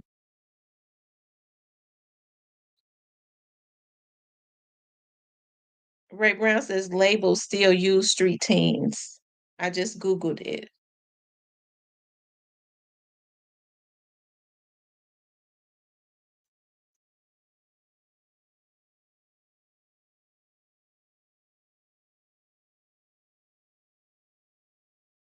Yeah, I saw the video Big Booty Gray put out called Trolling.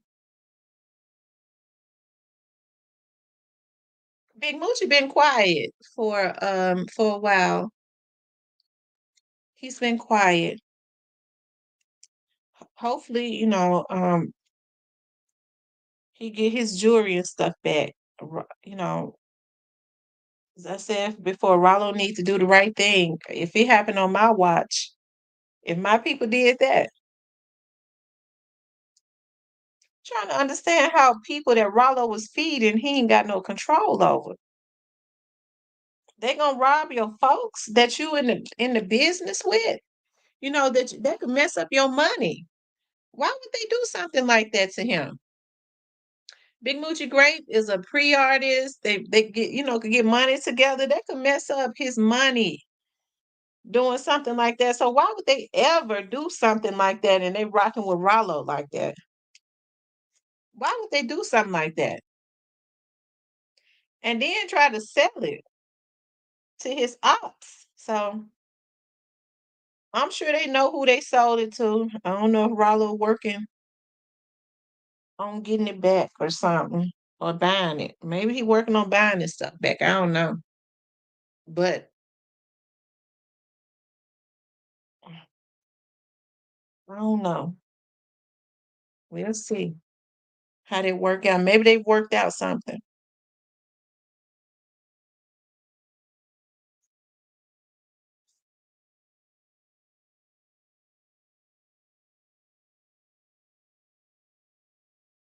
Hmm.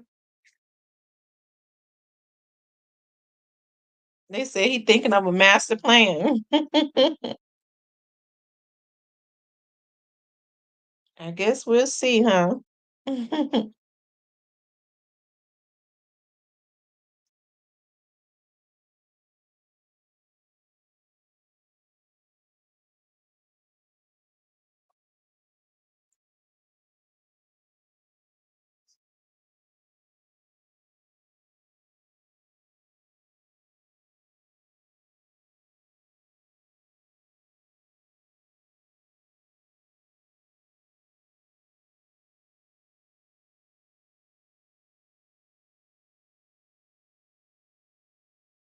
Hmm.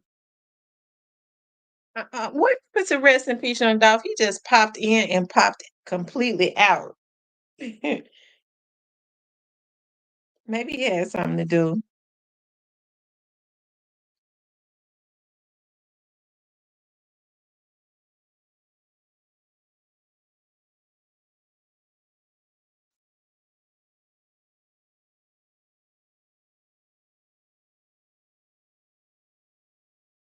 You guys make sure y'all hit that like button for me, okay? If you haven't hit the like button, make sure you guys hit the like button.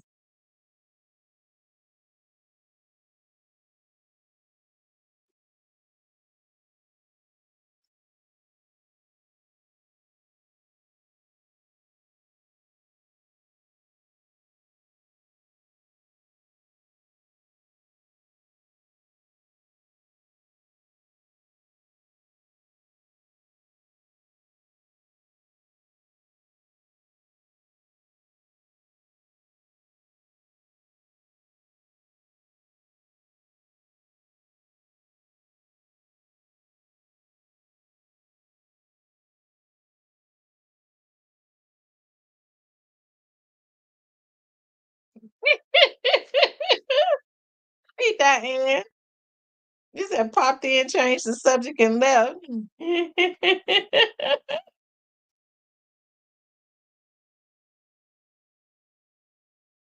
Diane says she thinks that Rollo is another finesse, a snake.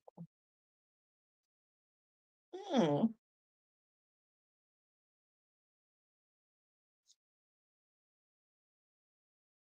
Has there been any beef with Rollo and Big Moochie Grape? That's something that I don't know if he and Rollo have talked about it. It's something being worked on.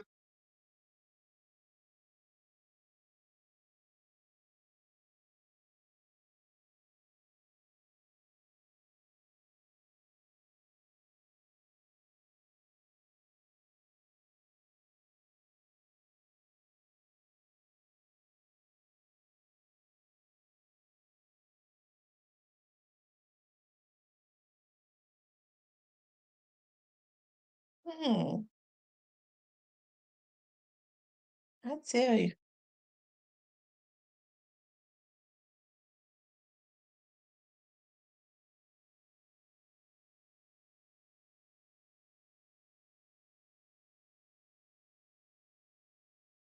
Make sure y'all stay like updated on your vitamins and stuff when the winter time comes in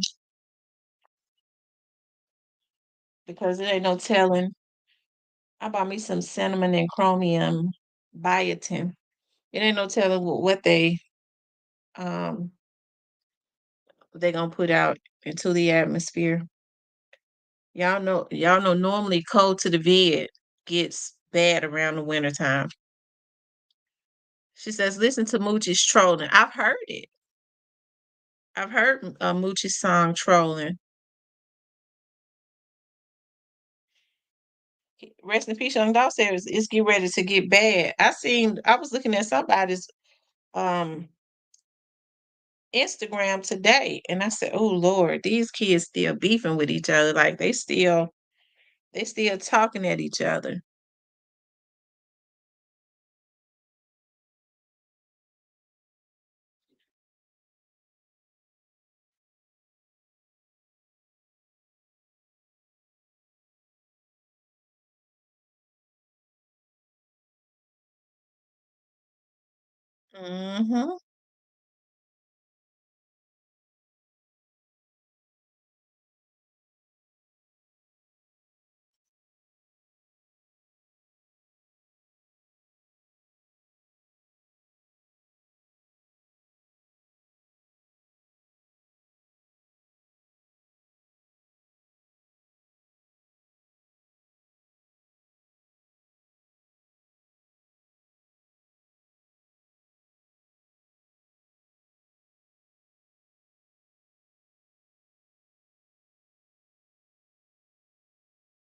Hmm. But we was just like I said, we was just having open topic. We was talking about relationships and um everything. Just talking about everything that we wanted to talk about. I was getting on here with you guys because I wanted to pop in. I tell you,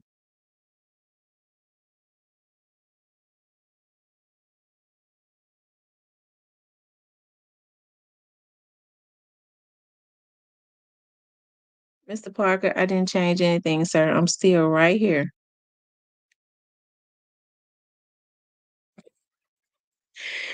I think he was talking about rest in peace, young dog.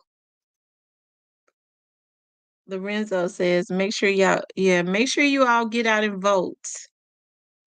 Make sure you listen. I was looking at I was popped into a podcast for a little bit last night. Think Twice with the twins, and they had a really good conversation about voting. They had a really interesting topic about voting. And at the time that I had popped in, it was this older lady that had called into their vlog, and she was, I'm kind of like Kareem on that one. You know, when it comes to like this voting and stuff, people we're kind of left behind because of our thought process. We feel like we're supposed to vote for people based on race. They don't even have to offer us anything and they use fear and all of that. I wish I could pull it up. I don't I, it was a good point made and it made me think about like how so many of our older people are kind of like stuck in fear. I wish I could pull it up. I don't want to pull up their video and they strike at me. Um yeah, y'all run the likes up. But that was very interesting. This is how because most of the older people and stuff, they get out and vote, right? And so they already know they use fear tactics as as it relates to a lot of stuff. I I would ask them if I could pull up their video, reach out to them on social media, and just play that little bit part.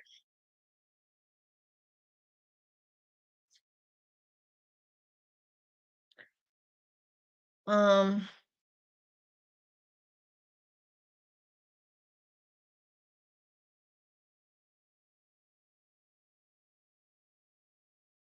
Yeah, make sure y'all run the likes up for me.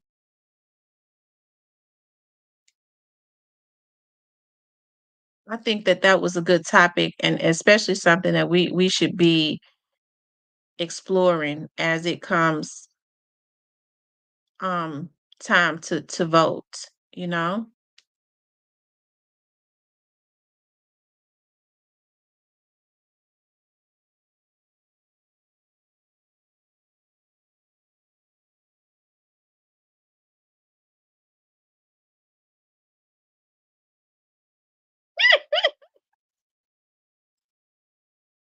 Mr. Parker said, "Hey, Diane's.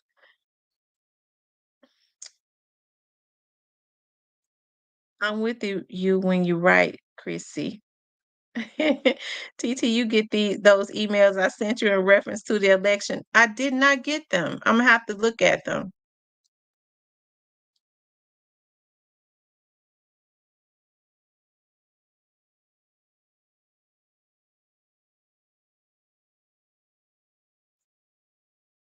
I'm gonna ask them. I want to pull that up because I got something I want to. I kind of want to elaborate on it because it is a lot of fear that is used.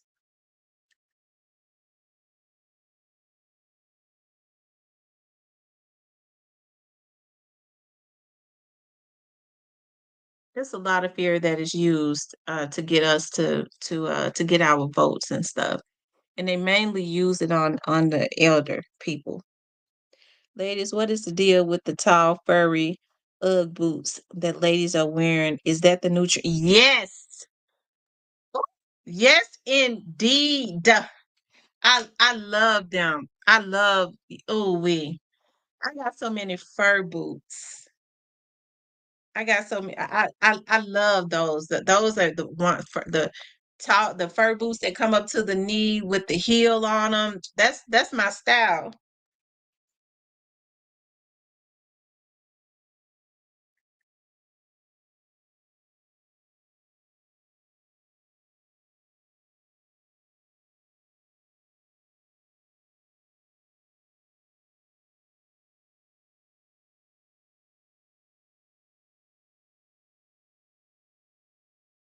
Hold on, y'all.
Let's see if they'll let me.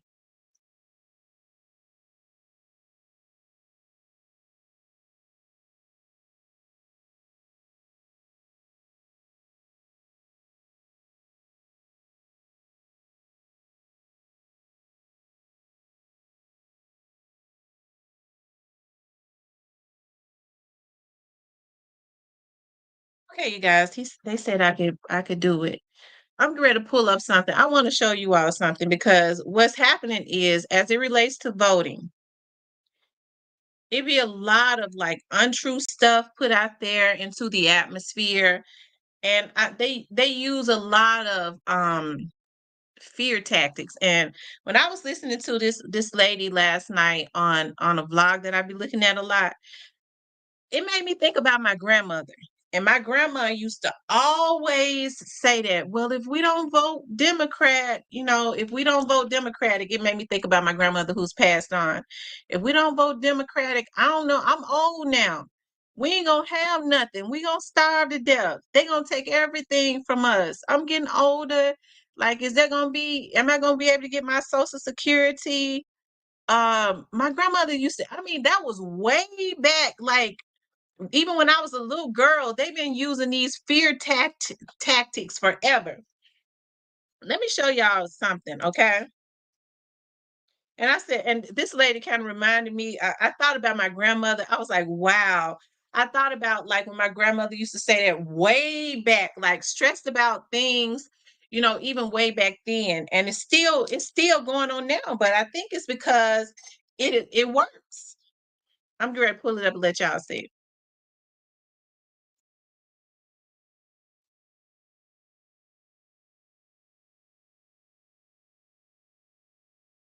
And that's why I say we have to be people think I be being mean or whatever. I'm not. I'm very passionate. And I think it may come off a certain way because I'm emotional, but I'm very passionate.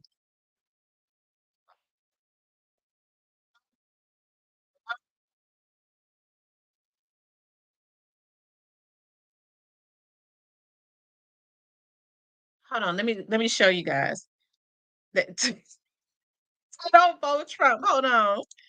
I'm not. I ain't gonna tell no because I think we in a bad way either way. I think we're in a bad way either way. I don't want for people to think that just because they vote for I don't want for people to think just because they vote for Kamala that it's gonna be better. Y'all, that's a mindset I don't want people to get caught up in. But the young man in the middle had made a point that I liked last night too. And it seems like when you hear men, because as women, we kind of talk about it all the time, but I think it commands more attention when I hear men talking about it, because you don't hear a whole lot of men talking about the voting thing. They just kind of keep their mouth on it and let the women talk about it. So I think it commands more attention when you hear men talking about it. He did. It's on God time. I said, what God was for 400 years of slavery? You got to wait on him. That's our problem. We kept it when you now you want to talk to a nigga before. You should remember double fuck Donald Trump, okay? Mm-hmm. We're on the same page. Double fuck Donald Trump, but now I'm about to talk about Campbell. Is that all right with you? That's what you got to do. You got to remind him that I don't fuck with Trump either before you even talk about Campbell. Right. You got to remind him of that. That's not all right with them. But they'll get lost in the sauce when you even start the conversation. So you can't be a black man and say anything about Kamala. Because you ain't a black man if you do that. No. You hate women. Yeah, you hate women. That's what the women say. No, women do say that. And listen, I think that they're telling the truth. When you start talking about, well, you start calling Kamala out on some things. I'm getting ready to get to the older lady, but I think that they made a lot of good points last night. What they try to do is shame you into voting based on emotionalism, right? And not vetting. I don't see a whole lot of people making demands as it relates to either one of them, if you want to be honest. But let me get to the older lady. Dumb. Just doing it blindly. So yeah, people vote. Hold on. I can do that. I can do that. A choice is either I'm gonna do this or you're gonna kill me. That's not really a choice. That's not a choice. You see what I'm saying? That's not really a choice. Saying I ain't really had no choice. Nigga gonna kill my family. Right. You know what I'm saying? Look, I'm gonna pick this cotton, I'm gonna get lynched. That's the difference, dog. Yeah, man. They had weapon advantage during slavery, which many people seem to ignore. Facts. And be weary, Evan, when you say, or anybody that say, it's us that's killing us. Crime is committed in proximity to where people live, but that shit is a misnomer. Matter of fact, the white on white murder rate higher than the black on black murder rate, so don't say that no more. Look it up, you think I'm lying. Okay, Think Twice podcast, what's happening? Say something now. I know our five. What's up? Think Twice podcast, what's happening? What's happening? Yeah, I want to know, y'all saying all that. What about the old people? The old people, what's going to happen to them if y'all don't want to vote? You don't want to vote for Trump, you don't want to vote for Kamala. One got to be better than the other one. I'm not saying Kamala is all good, But goddamn, Trump telling y'all what he gonna do. What Trump say he gonna do? What Trump say he gonna do? Watch this, y'all. What Trump say he gonna do? And your great grandmother, or your great grandpa, you thinking about you, but you're not thinking about. I'm not thinking about me because I don't mess with none of them. You know how to survive in the service. You talking about our ancestors? Put it like this: for the last 8, 12 years, the Democrats been in office, right? What have they done for my grandmother and my old people since they've been in office? What they done for them? 8, 12 years, the Democrats been in office. Turn your TV down, love. Right. Wait, okay, what about when Trump get in office, since you talking? What about when he get in office and he's She mad at him. When they don't have nowhere to stay? Can They don't have that right now. The Democrats do that. They don't have no money. They use the money for the. And now, you notice she says, what about when we don't have nowhere to stay? Right. And I think that's what that's how they target a lot of the older people. You notice she said, but what about us old people? We ain't gonna have nowhere to stay. I mean, those are the types of fear tactics that they use. I'm not saying who to vote for, okay? Because I just don't think we have one is I don't think one is better than the other.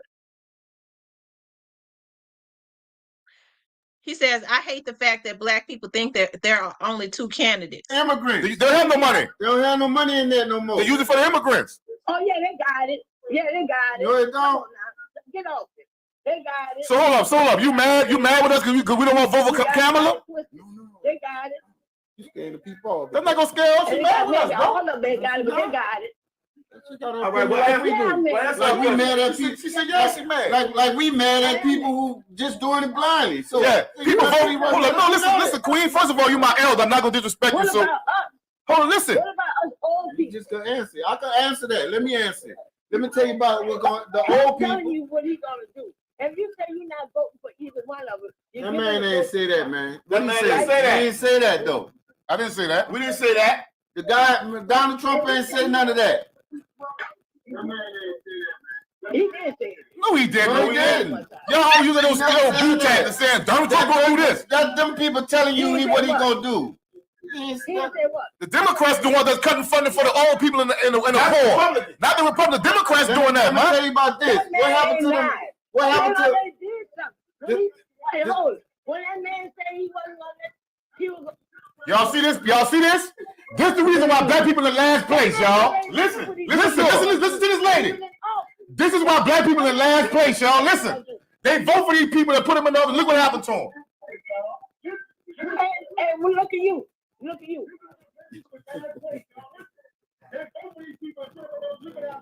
But that don't mean they're gonna be all good. Cause you vote for them, that don't mean they're gonna be all good. We not vote for him. I'm not voting for Trump. I didn't say I'll vote for Trump. I don't give a damn about no Donald Trump. That she gonna be See, all mama, good. you about to mention we say you about to mention we double. Excuse my French.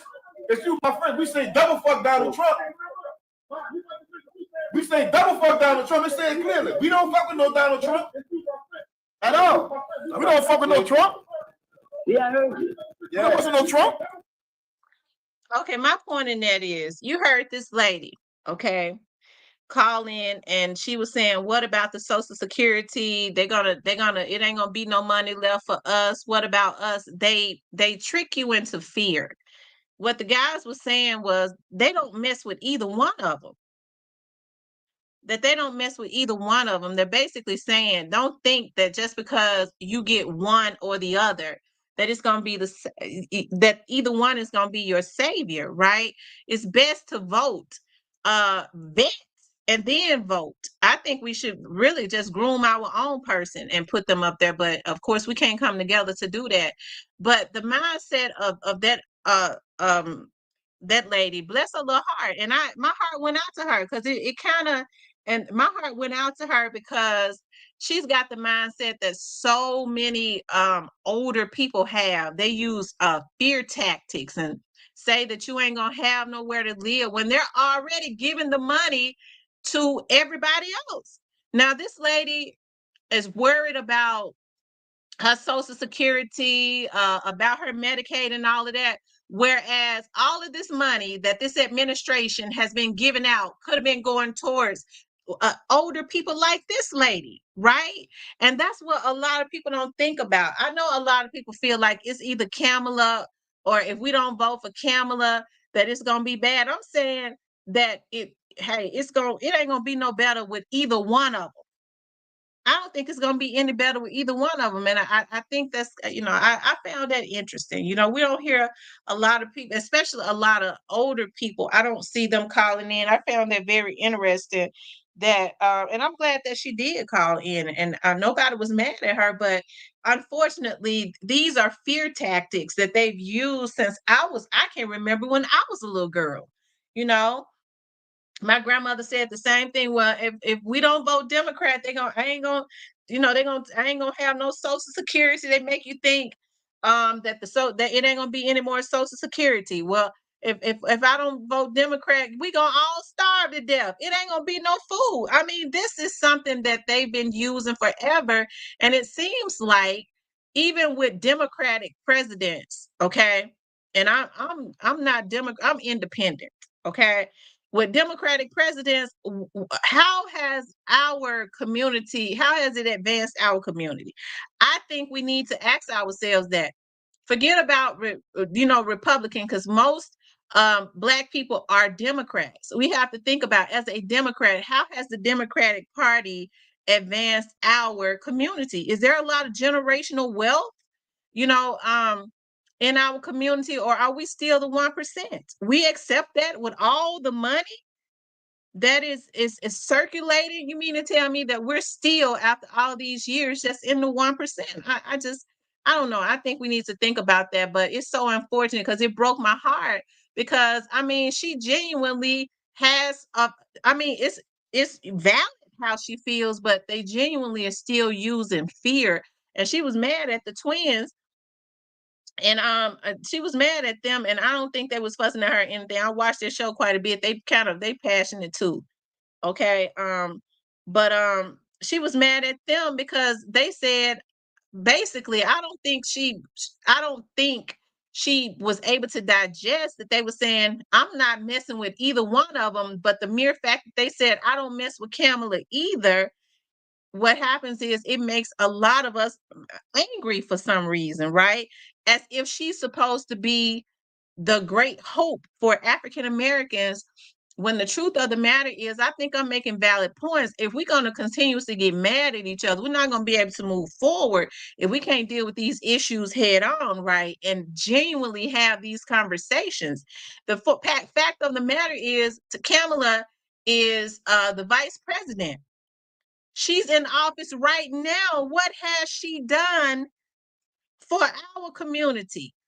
I have issues when we don't call the stuff that we accept, that they gave all of this money to foreigners, and you still got Black people that's living on the street, that's in poverty, that's starving every single day, and they give the money to people that are not even bring them over here, and then give the money to people that are not even a part of our country.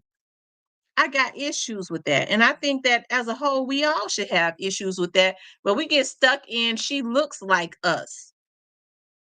Damn, rather she say she us or not, well, she looks like us.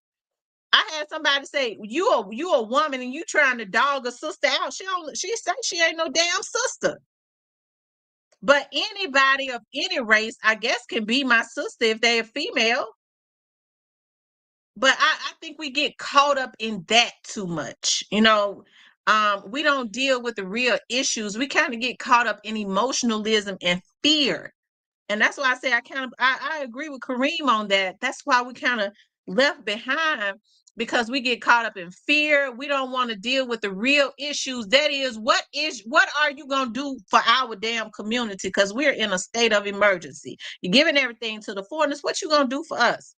And then they give all the money to the foreigners, and we accept them saying, well, I can't just do nothing for the Black community. Hell, you just gave foreigners all kinds of money. They buying all types of businesses, getting all that money a month. And we accept her saying, I ain't gonna just do nothing for the Black community. Come, y'all, that's all I'm saying. I would never tell nobody who to vote for, because hey, it ain't gonna be no better either way. But we got to stop just allowing people. First of all, with that lady being older, that's the tactic they always use on older people, because unfortunately, when older people get older, they start to feel helpless anyway. What's gonna happen? I'm already struggling. This, and that, and that's what they perpetuate because that's what works.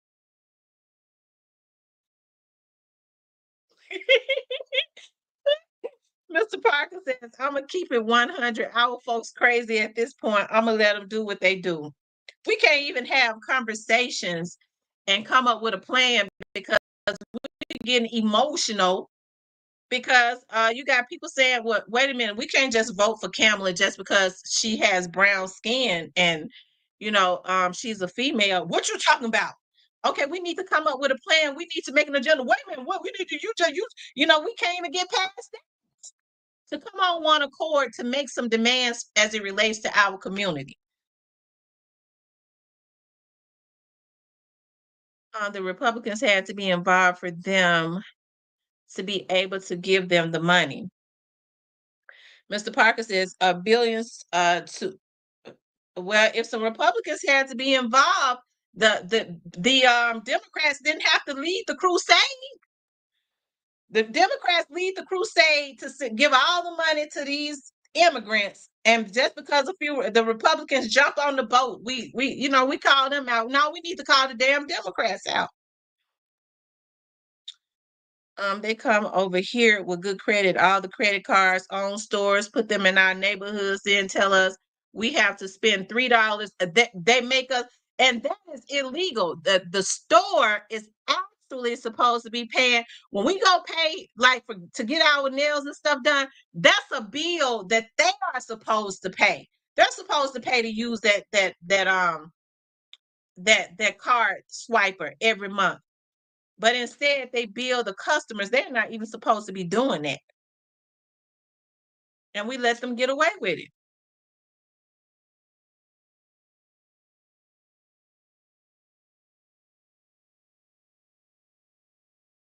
And yet our elders got to choose between their meds and groceries every month. Right.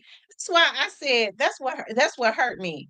I'm sure that lady, she probably already not doing good. You know what I mean? In order to have that type of fear. And they put in her mind, even though we screwing you over and you already ain't doing good, you ain't even doing good. But if you don't vote for me, you're gonna do worse. Even though we screwing you and ain't giving you nothing, you really ain't gonna nothing from nothing leaves nothing. You already ain't getting nothing from them. They trick them into believing that it's gonna be somebody to do you worse than me. And yet they have to choose between their meds and groceries. So when I saw I saw that, I was kind of tickled about how much passion she had, because you could tell that lady is they definitely have a fear, because those are the tactics that they use on older people, right? And it kind of reminded me of my grandmother. That's why I said, bless her little heart. She was angry at them. She was mad at them for real.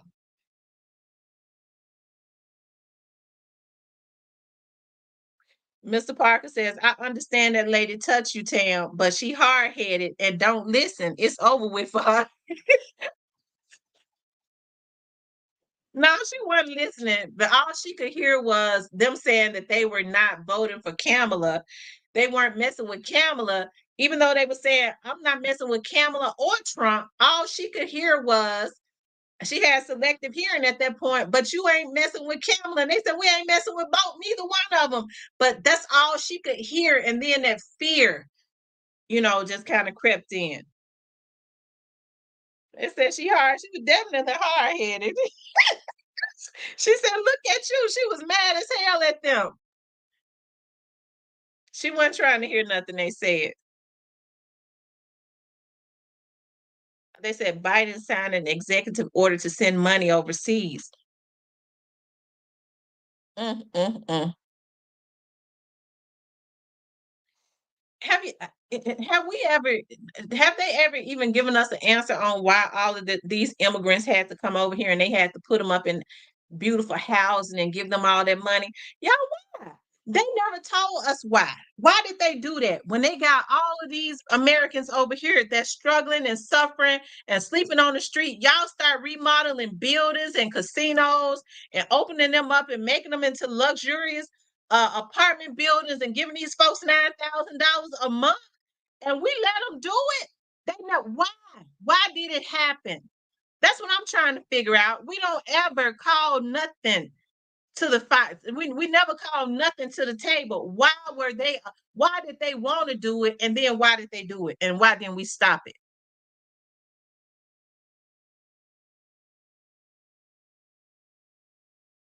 He's they laugh out loud. They say we don't want it. They said we don't want to work.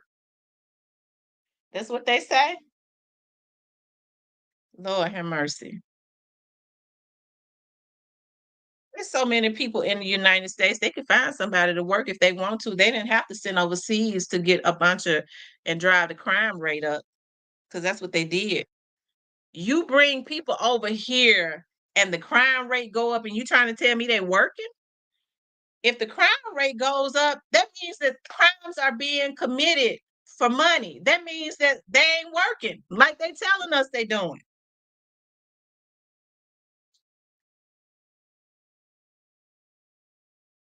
All I'm saying is don't vote based on race, name recognition, or party. Vote based on who is going to do something, who gonna make your situation better. And I don't think we got nobody that's gonna do that. So how do we fix this problem for when the next 4 years come up, right? Regardless to who win, especially if we're not getting results.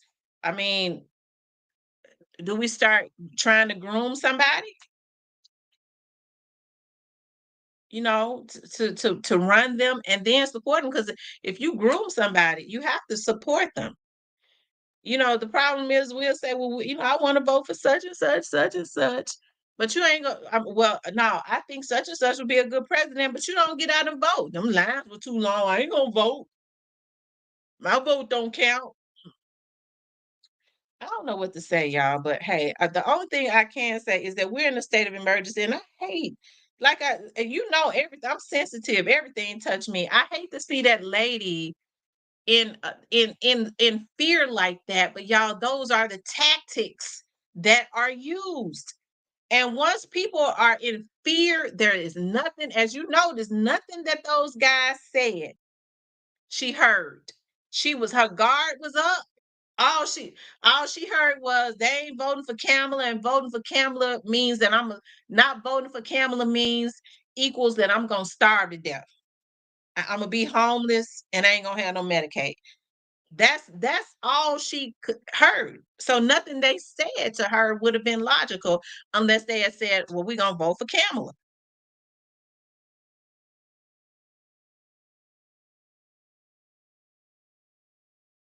He says, I saw God, my own eyes came back. Nobody believes me. Vote that. Detroit.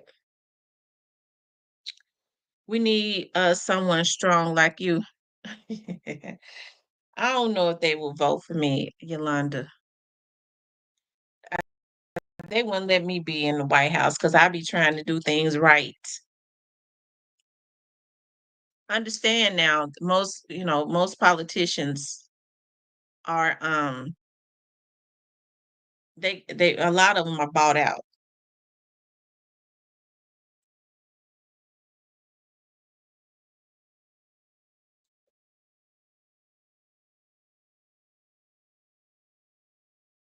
They have to do what they're told to do. Anyway, y'all, people are talking about make sure we get out and start voting. Then early voting starts don't early voting start tomorrow? Lorenzo says, the whites laugh at us blacks because we will line up early in the morning for some Jordans. But when it comes to voting, they know we as blacks ain't going to miss work for voting. That's absolutely true. We'll miss voting. We'll miss work for the Jordans. I got to be the first one to get them new Jordans, yeah, and brag about it. Yeah, I paid $500 for them new Jordans, nigga. Your rent ain't even $5, but you want to brag about that. Your rent $100 because you living in a shack, but you want to brag about you paying $500 so you can get on social media and take pictures of some shoes that don't nobody give a damn about. Okay. Mr. Parker says, chat, if you could watch Stan G or Real Talk to get your dog news, but both Stan and Real Talk was on bullshit, what would you do to get your dog news? I answer for you. You'd find someone else. That's true. That's true. And there is a somebody running independently. I mean, they didn't vote. They didn't support. They didn't support. So we know Kamala and Trump on BS. So vote for someone else. Yeah, they didn't support Kennedy. I was gonna vote for him. I was gonna vote for RFK Jr. But he was not getting the support because Biden says that he would never be on the stage and debate on any stage that RFK was on. Ken says Trump is a nationalist, period. Mm. So if Kamala wins, what y'all gonna do about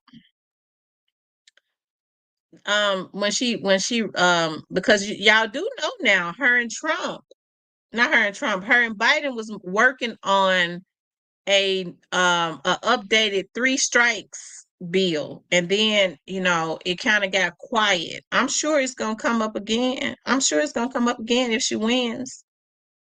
I ain't got no issues with no Negro going to jail for no crimes that they do. I got issues with them wanting to put guys in jail for misdemeanors, and frame guys for misdemeanors or light crimes that could be out taking care of their families, have been out taking care of their families, that are productive to society. They want to put them in jail. Innocent people. They said Harris got all the rappers. Hillary Clinton had all the rappers too, and she still lost.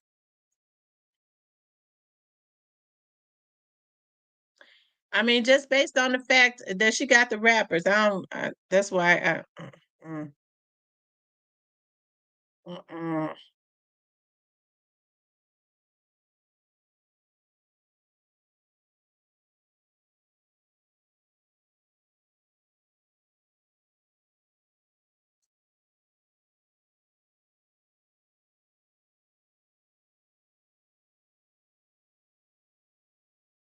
So Mr. Parker said the lady hard headed.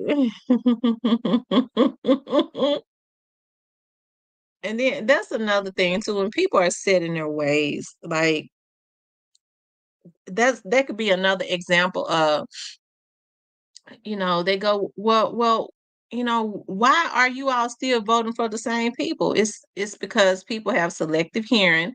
They use fear, and folks are just stuck in their ways. That's a Democrat, even though that Democrat ain't worth a damn. I gotta vote for a Democrat. That lady, unfortunately, kind of represents that mindset. Harris lost me on the unrealized capital gains tax. Mm.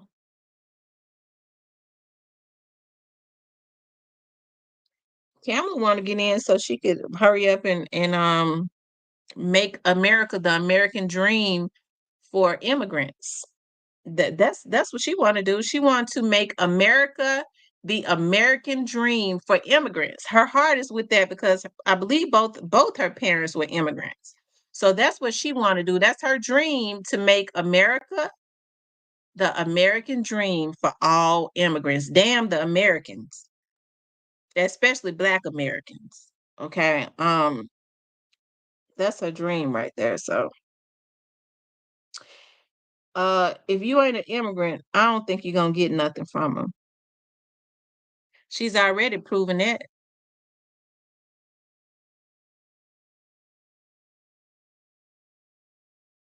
But hey, that's a conversation that people don't want to have. This election, there is no money circulating. It ain't no money circulating, okay? Even people with money ain't got no money. And I'm telling you that, I'm telling y'all that now. I'm in business and I know it. It was lawyers that I worked for that made plenty of money. It's slow. They having to do payment plans because it ain't really no money circulating, especially around our community. But they would take the money. Right. People, this is a critical election.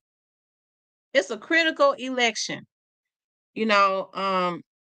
And I just the mindset is still still the same because of fear.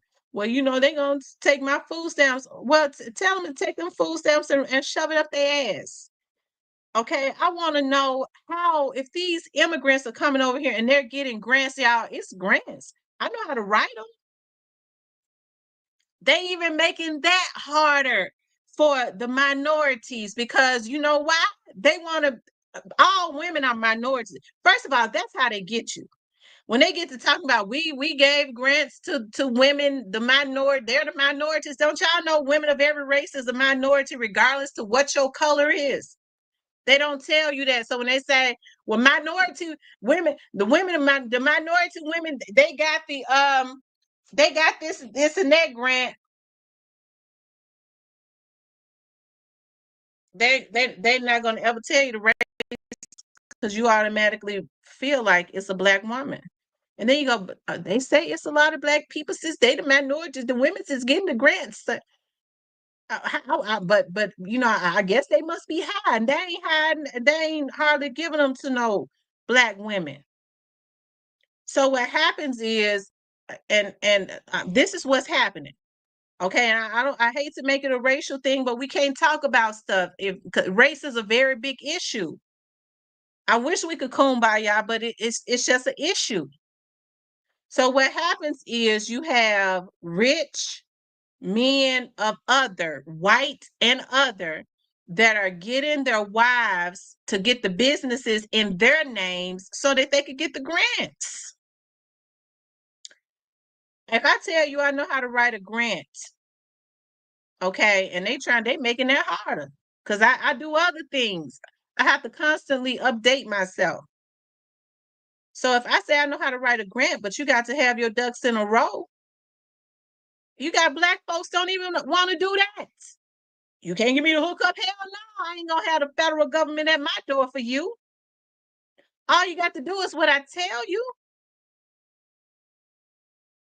So they get their wives to get the grants because they got the money to pay anybody. So they can do some crooked stuff and they ain't gonna be looked at. I don't want to do nothing crooked. Okay, because they're not gonna let me get away. Even if I wanted to, what they let them get away with. So I ain't gonna even try because I don't want to. You have to keep your stuff legit. But unfortunately, we don't even want to do that. But that's what's going on. So when they say, well, they're gonna take my food stamps, tell them to take them. You can have them damn food stamps. Show me how I get them grants that them Asians get. Give me that. Support my business. Give me them 0% loans, interest loans, so that I can open up some nail shops in my community. It's my damn community. But instead, they keep us stuck on and be in fear of they're gonna take my food stamp and welfare check away from me. They want to keep you stuck on that while all of the other communities getting some generational wealth. We worried about some damn food stamps. So our mindset got to change. They keep you in fear. Okay? But people get so afraid. I remember, I'm going to tell y'all something. I was never a fan of Trump's. But once I saw that they started going against him, I started paying close attention because when they start going against people, that's because they're going against their system. He's vindictive, so they pissed him off, and he started going against that system. So that's when I started paying them attention. I was looking at them; they was really blackballing them, even as the president from the national medias. I was looking at them on C-SPAN, right? And on C-SPAN,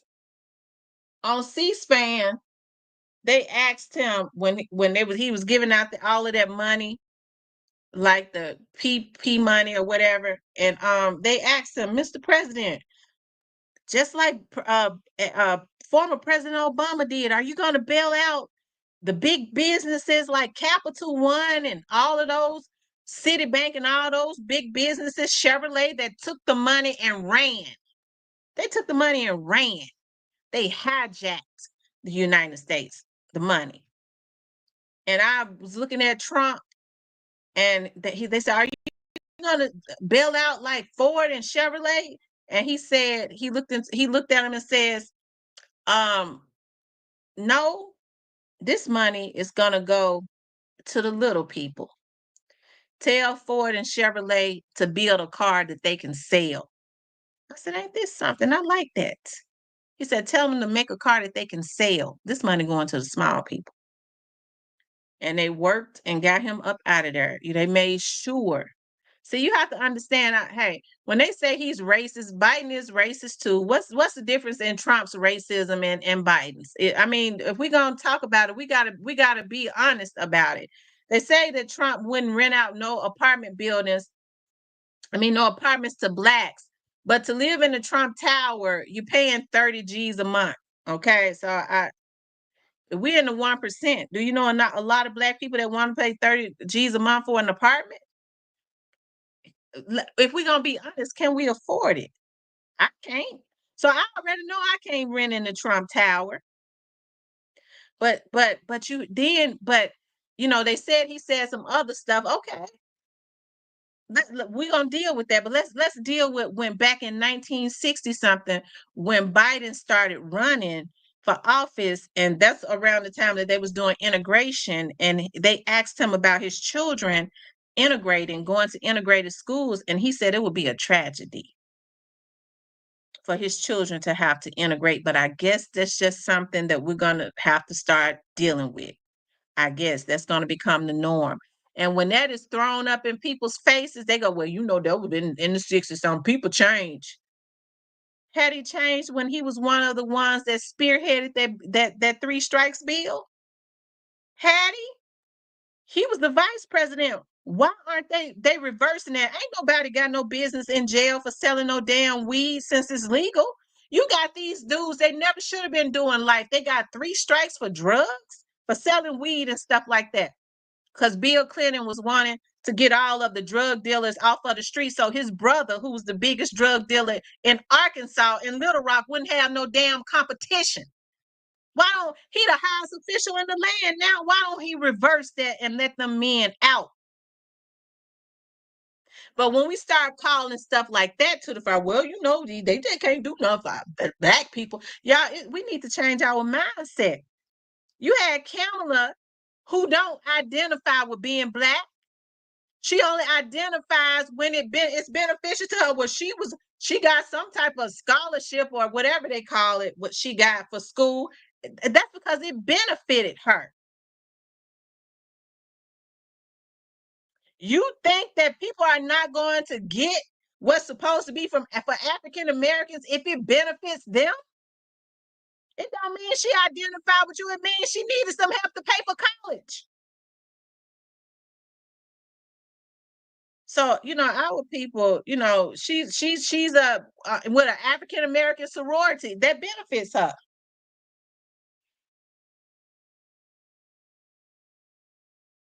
Okay. Being with Montel Williams at the time, he was a big TV star. It benefited her. Okay. That's what other communities do with us. They use us when it benefits them. She don't look like she can pass for nothing other than black, but she say she ain't. And so then she builds her career off of the backs of overcharging African American men. Because if you overcharge an African American man and you get the win, all she wanted was the win. You overcharge them, they poor, they families ain't got the money to pay for no counsel. You work, they ain't got no money to pay for no lawyers. Okay. So listen, I know everybody ain't ready for this. I ain't saying I'm just saying just vet whoever you vote for. There's a lot of pros and cons as it relates to both of them. But don't just think that because a person gives you a song and a dance and they look like you that they're going to be better. We have to vet everybody. That's all I'm saying. That's it. Don't allow people to use. They've been using fear forever. When I heard that lady, that reminded me just of my grandmother. And when I was a little girl, they was using it back then. They're still using it now. So we just got to look at things another way. If we're truly going to grow in our community, that's it. That's all I'm saying. They said Kamala's relationship with Mayor Willie Brown benefited her in California. He ain't stayed with her because that head trash, allegedly. Oh, Lord. Oh, Jesus. You something else, Mr. Parker. Only you would be talking about some head.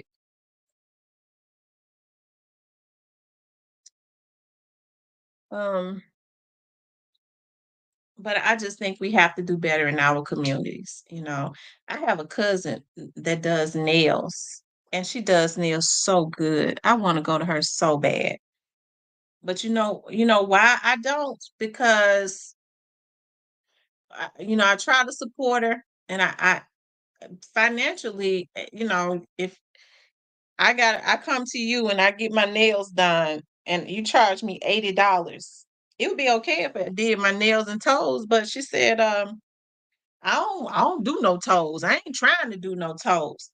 Yeah, but you got a nail shop. I know all the strippers and stuff coming there get them long nails, but you gifted. Why don't you start doing I ain't doing no toes.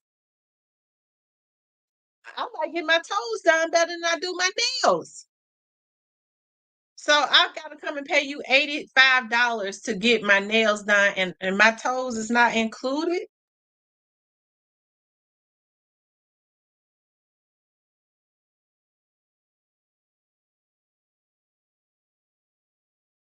By the way, y'all, I take my own fingernail polish now. So, because I'll never get another fungus. But if I could find an African American shop that, that they want to charge you $100 just for your nails, I'll pay $100 if they. Listen, when you go, you're paying 85 to 90 anyways. If I found an African American girl that did my nails and my toes, and they said, Miss T, listen, I, I'm not with the other nail shops. They all work together so they can be a little cheaper. I gotta charge $100. I go to that girl every 10 days like I normally do and pay her $100. I pay her $100. If she got to charge $5 to $10 more, I'd pay it. But to pay $100 just for some nails, I can't. For you to do my nails, I can't do that. I can't do that. And then you talk about you don't do toes. Hell, I'll go get my toes done. I likes to get my toes done. I have to keep them looking good. That's why I was having to fit when they messed them up before. I take my own nail polish now, and I go to a new nail shop, and I make sure they spray everything down.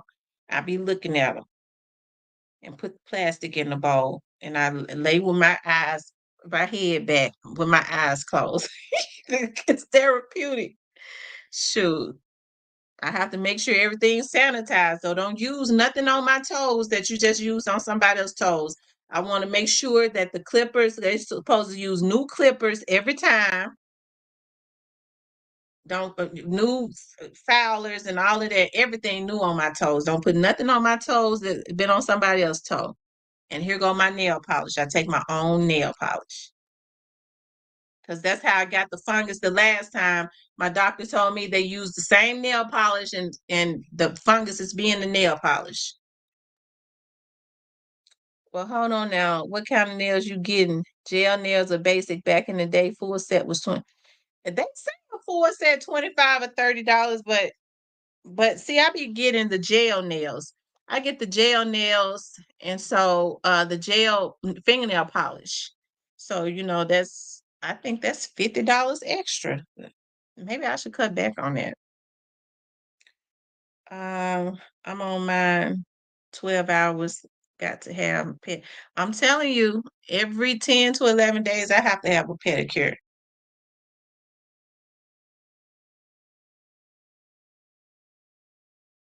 I have to have a pedicure.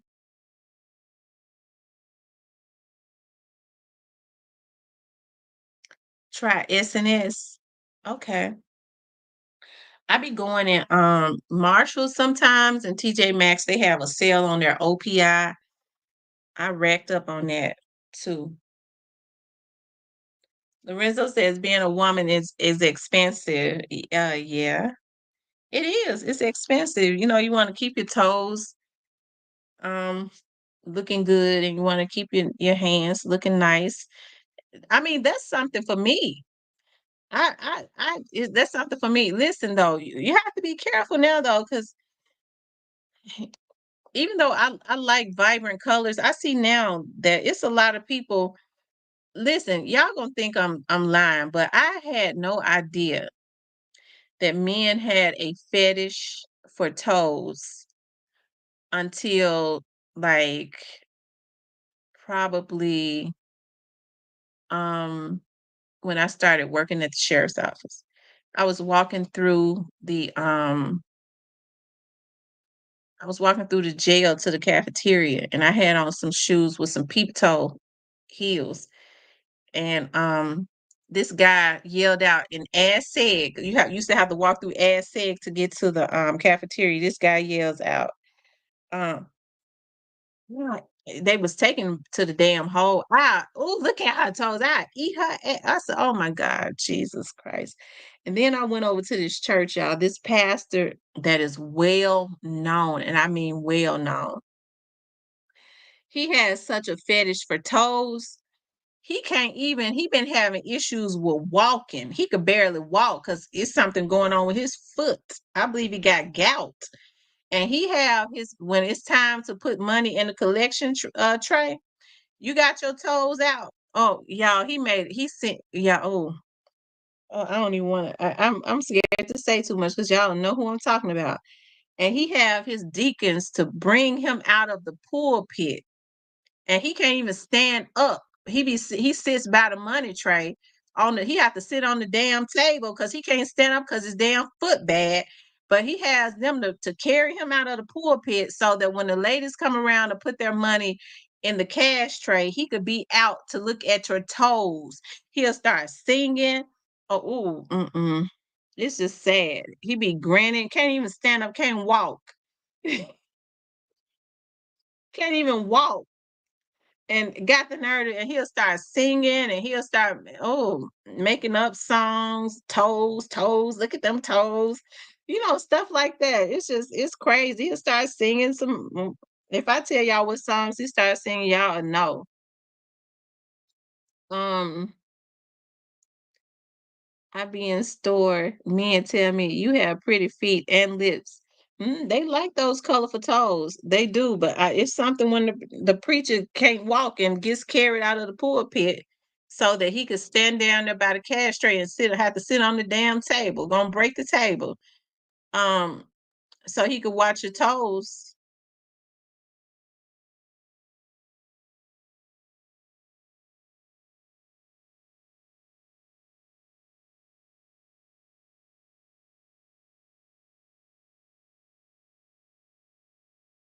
That's something, y'all. It's just a lot of sick people, sis. As they say, it's a lot of sick people, sis. It's a lot of sick people sitting in this world. J Rail.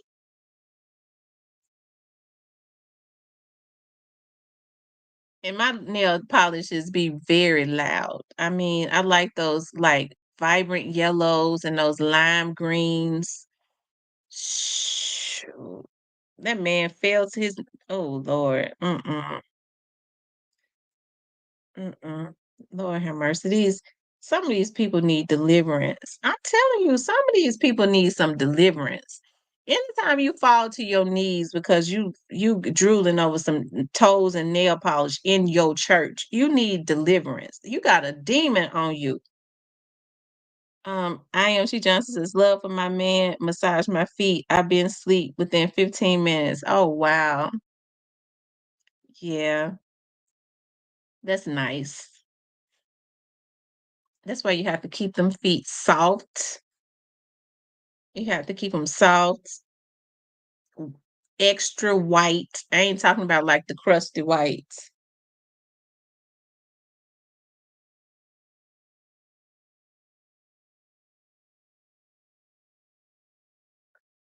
Um, the crusty white. I'm talking about the white where you know, it ain't no dirt. You're not supposed to have no, especially women, no, men neither. Pay very close attention to men's feet. As women, you ain't supposed to have no dirt up under your feet at all. No light dirt, no nothing. It's supposed to be white and shiny because you oil them. But I watch men very close. I watch their fingernails. Can you wish happy birthday to my mom? She is in the military and will be deployed to Egypt tomorrow. Her name is Sergeant Annie. Sergeant Annie Gurr. Happy birthday, Sergeant Annie Gurr. Happy birthday to your mother. And I pray that she does well in Egypt. And I pray for traveling grace and safety for her also. Um, IMC Johnson says men should have low nails. I right. I love men that have low nails. Anytime they have their nails are long, that's it for them. I'm not even they're not even a prospect anymore. Okay. That when they low cut and they keep them clean, that's probably a clean man. But when they start having them long fingernails, it's over with. I'm sorry, I can't do nothing with you or for you or nothing. I just want you to leave me alone. Go get your nails done or something, because I guess that's what he like. Um, mm, ooh, mm, mm.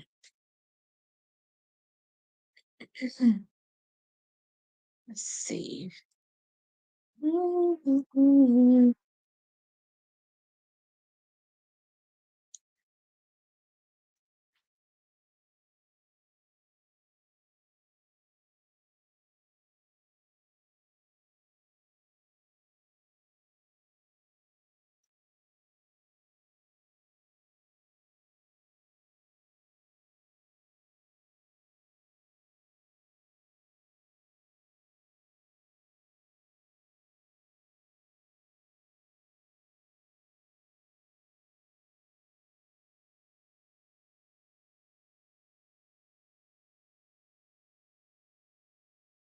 But it's a lot of men like, who she thinks she is, saying that a man should have short nails.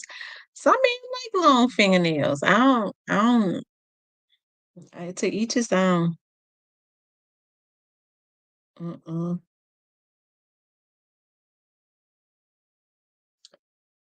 I told you I have issues when men go get their toes done. I have issues with that. I don't know why a man would want to be sitting up at a nail shop getting a pedicure. I mean, if he got a wife or something, she would cut his toenails because they'll say, "Well, I go to get my toenails cut." Well, you can get your woman or your wife to clip your toenails. As long as your feet clean, you don't, who gonna be with a dirty feet nigga anyways? I'm not.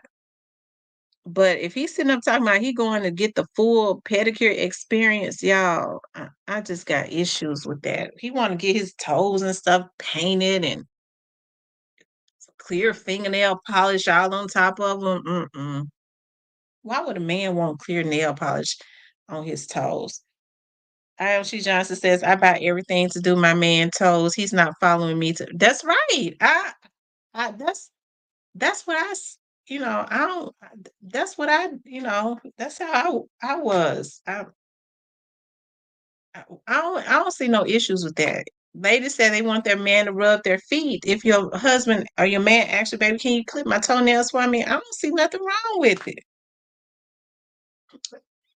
Miss Stephanie said, what kind of church is that? I'm telling you, Miss Stephanie, I promise you that it's one in Memphis. And if I say it, you gonna know. I be trying not to say no names, but um he loves him some toes. He can't even walk. He can't even walk hardly no more. The deacons grab him by both his arms and pull him and carry him down the stairs. They can't pick him up because he got too fat. And he sits on the table because his feet be hurting him so bad because he got gout so bad and be grinning and singing songs and stuff, looking at toes. Look, colorful toes. You better not have no colorful toe. Now his knees, I guess, ain't too bad because he fell to it. Girl, I'm telling you, that's why I say some of these people need some deliverance. They got a lust demon on them. I don't get any polish, but I definitely get my feet done. I'm a diabetic and I refuse to mistreat my feet. I'm terrified of amputation. You a diabetic? You know what? Mr. Parker, I don't now this is just me. I don't when people are diabetics, I kind of don't recommend them going to the nail shop, getting their toes done, because they might make a mistake and cut their toe. See, what you have to do is you have to have somebody to massage your feet, to beat your feet and stuff so that the blood can flow.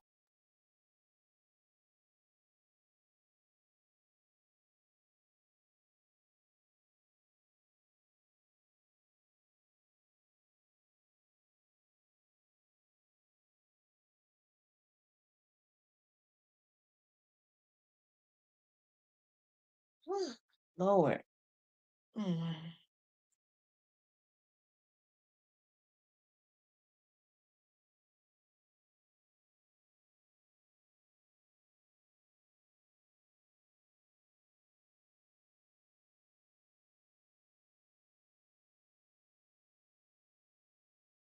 I tell you.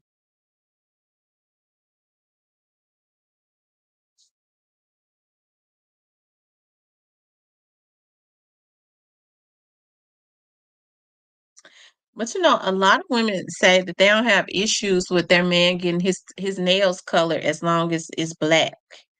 They said black fingernail polish is not bad for a man to get. Mm, I tell you, I tell you, I don't know what's going on in this world today. I guess I'm just antiquated. I just don't believe okay, I don't know. I don't want to come off as being judgmental because folks will be saying she's so judgmental. I try not, having your own opinion now makes you judgmental. That's what people say now.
Um,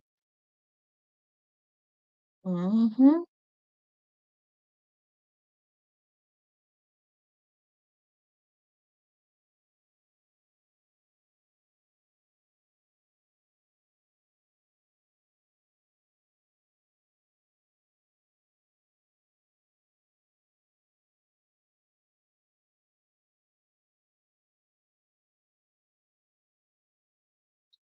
Anyways, you guys, I'm getting ready to get off because I'm getting ready to do what I'm cooking today.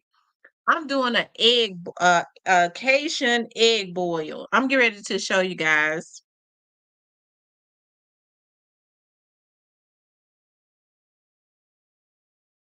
Yeah, this is what I'm doing today.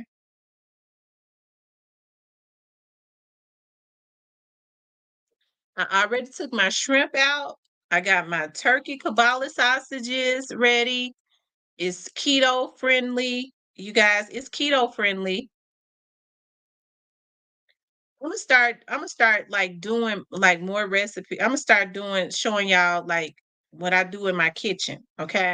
I'm gonna start showing you all more of that. When I go to training, that's what I'm gonna have to do. So that's the recipe right there. I'm not gonna use potatoes because trying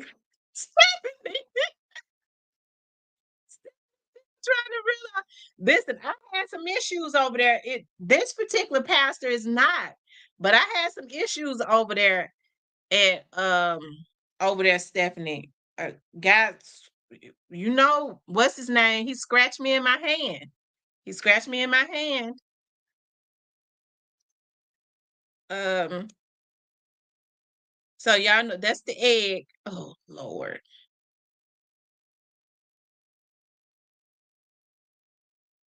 You know, you boil the eggs, cook the sausages. I got the turkey kabbalah sausages. I got that butter, the Kerrygold butter. Of course, I got the onions. Hold on.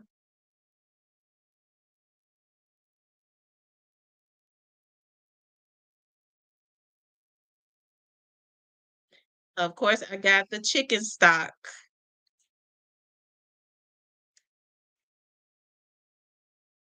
Now, don't that look good? And that's keto friendly. That is what I am cooking today. I got some crab legs in there. I'm not putting potatoes.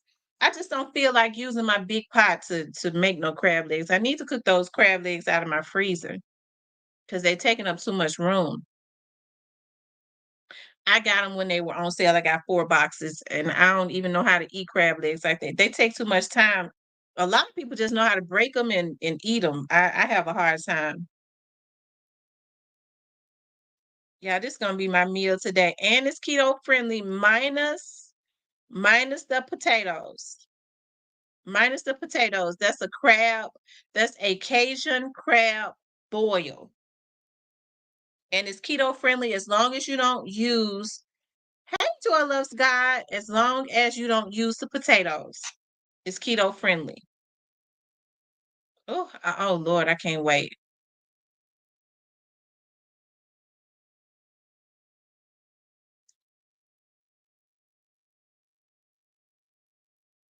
Instead of potatoes, I'm going to use corn on the cob.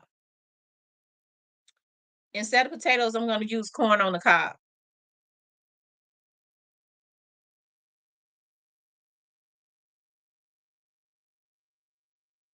Mm.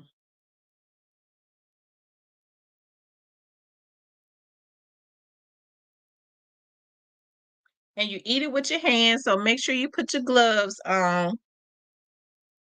Oh, I got some lemon in there too.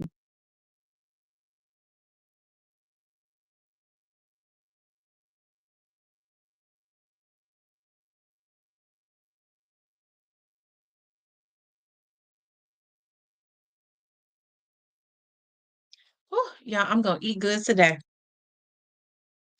I can't wait. I'm on that intermittent fasting, and just in between when I started the other day and I weighed myself this morning, I've lost 6 pounds doing that intermittent fasting. So I'm gonna eat that today, which is keto friendly, and then I will not eat anything else. If I get hungry, I've been putting these keto sticks in my water, so I really don't get hungry now after um a certain time. But I got watermelon. I went and stocked up on watermelon at the market before before the season was out. So I cut my watermelon and eat my watermelon. Eat a piece of watermelon. I know I cannot wait. Just looking at that makes me I'm so ready for it. I got my shrimp out unthawing and I got my turkey sausages out and I got my corn out and I gotta boil my eggs. So oh Lord. Anyways, y'all, I gotta go this I don't really want to do nothing today. I really don't want to do nothing. I gotta do another report to send to this attorney and then I gotta I gotta rest from today because I've been straightening out some stuff that was done to me and my family, but we know about it. That's the good thing. So I don't stress about it. I haven't even talked about it because things get dealt with when you don't talk about it. But it's gonna work out. Okay. Anyways, you guys, I enjoy being on here with you all. I want you all to hit the like button, okay? I would like for you all to please like, share, and subscribe. Shout out to Kareem and Shadon and Kareem. Um, did I say it twice? Shadon, Kareem, and Raheem. That's his name. Shadon, Kareem, and Raheem. They do a very good podcast. Think twice. Shadon, Kareem, and Raheem. And they funny too. They're from out of New Orleans. They trips me out too. They be funny. But they're very passionate because they they're very passionate on topics too. So make sure you all go check them out. I had reached out to one of them, asked them if I could use their a little bit of their clip, because I didn't want to get struck at. And he was like, cool. So I appreciate that. They come on Mondays and Wednesdays and Fridays. They have a good podcast too. Um, they talk about real stuff. They talk about relationships quite a bit, which is good. Um, Hell, Miss T, how you doing? Hey, Bryant Bailey, how are you? He said hello. Trying to figure out what happened to rest in peace, young dog. So, Mr. Parker, you saying yum? You must want some. Mr. Parker, you must want some of my boil. Neil says, much love, stay blessed, everyone. Neil, how is everything going with that? I'm waiting for Mr. Parker to respond back. That's why I'm stalling. How is everything going with your newborn baby? Mr. Parker probably gone. He probably jumped off. But rest in peace, young dog came in here for a few minutes and then left.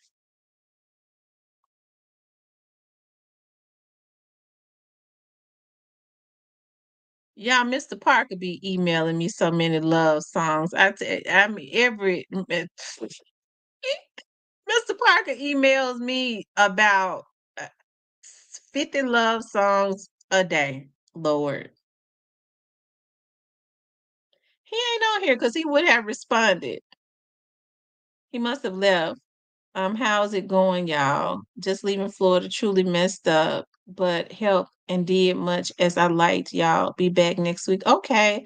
Well, thank God for you going down there and helping those people. I was trying to mess with Mr. Parker. I can't believe he jumped off. Mr. Parker, are you still on here?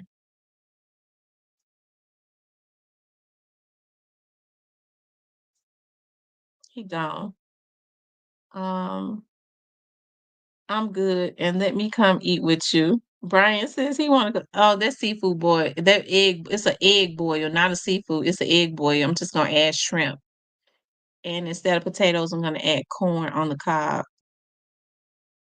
Maybe similar to the one that I normally do. I just add like crab legs in that one. Like I said, I gotta cook those crab legs. I'll probably have some company over and cook the crab legs so they can eat them up.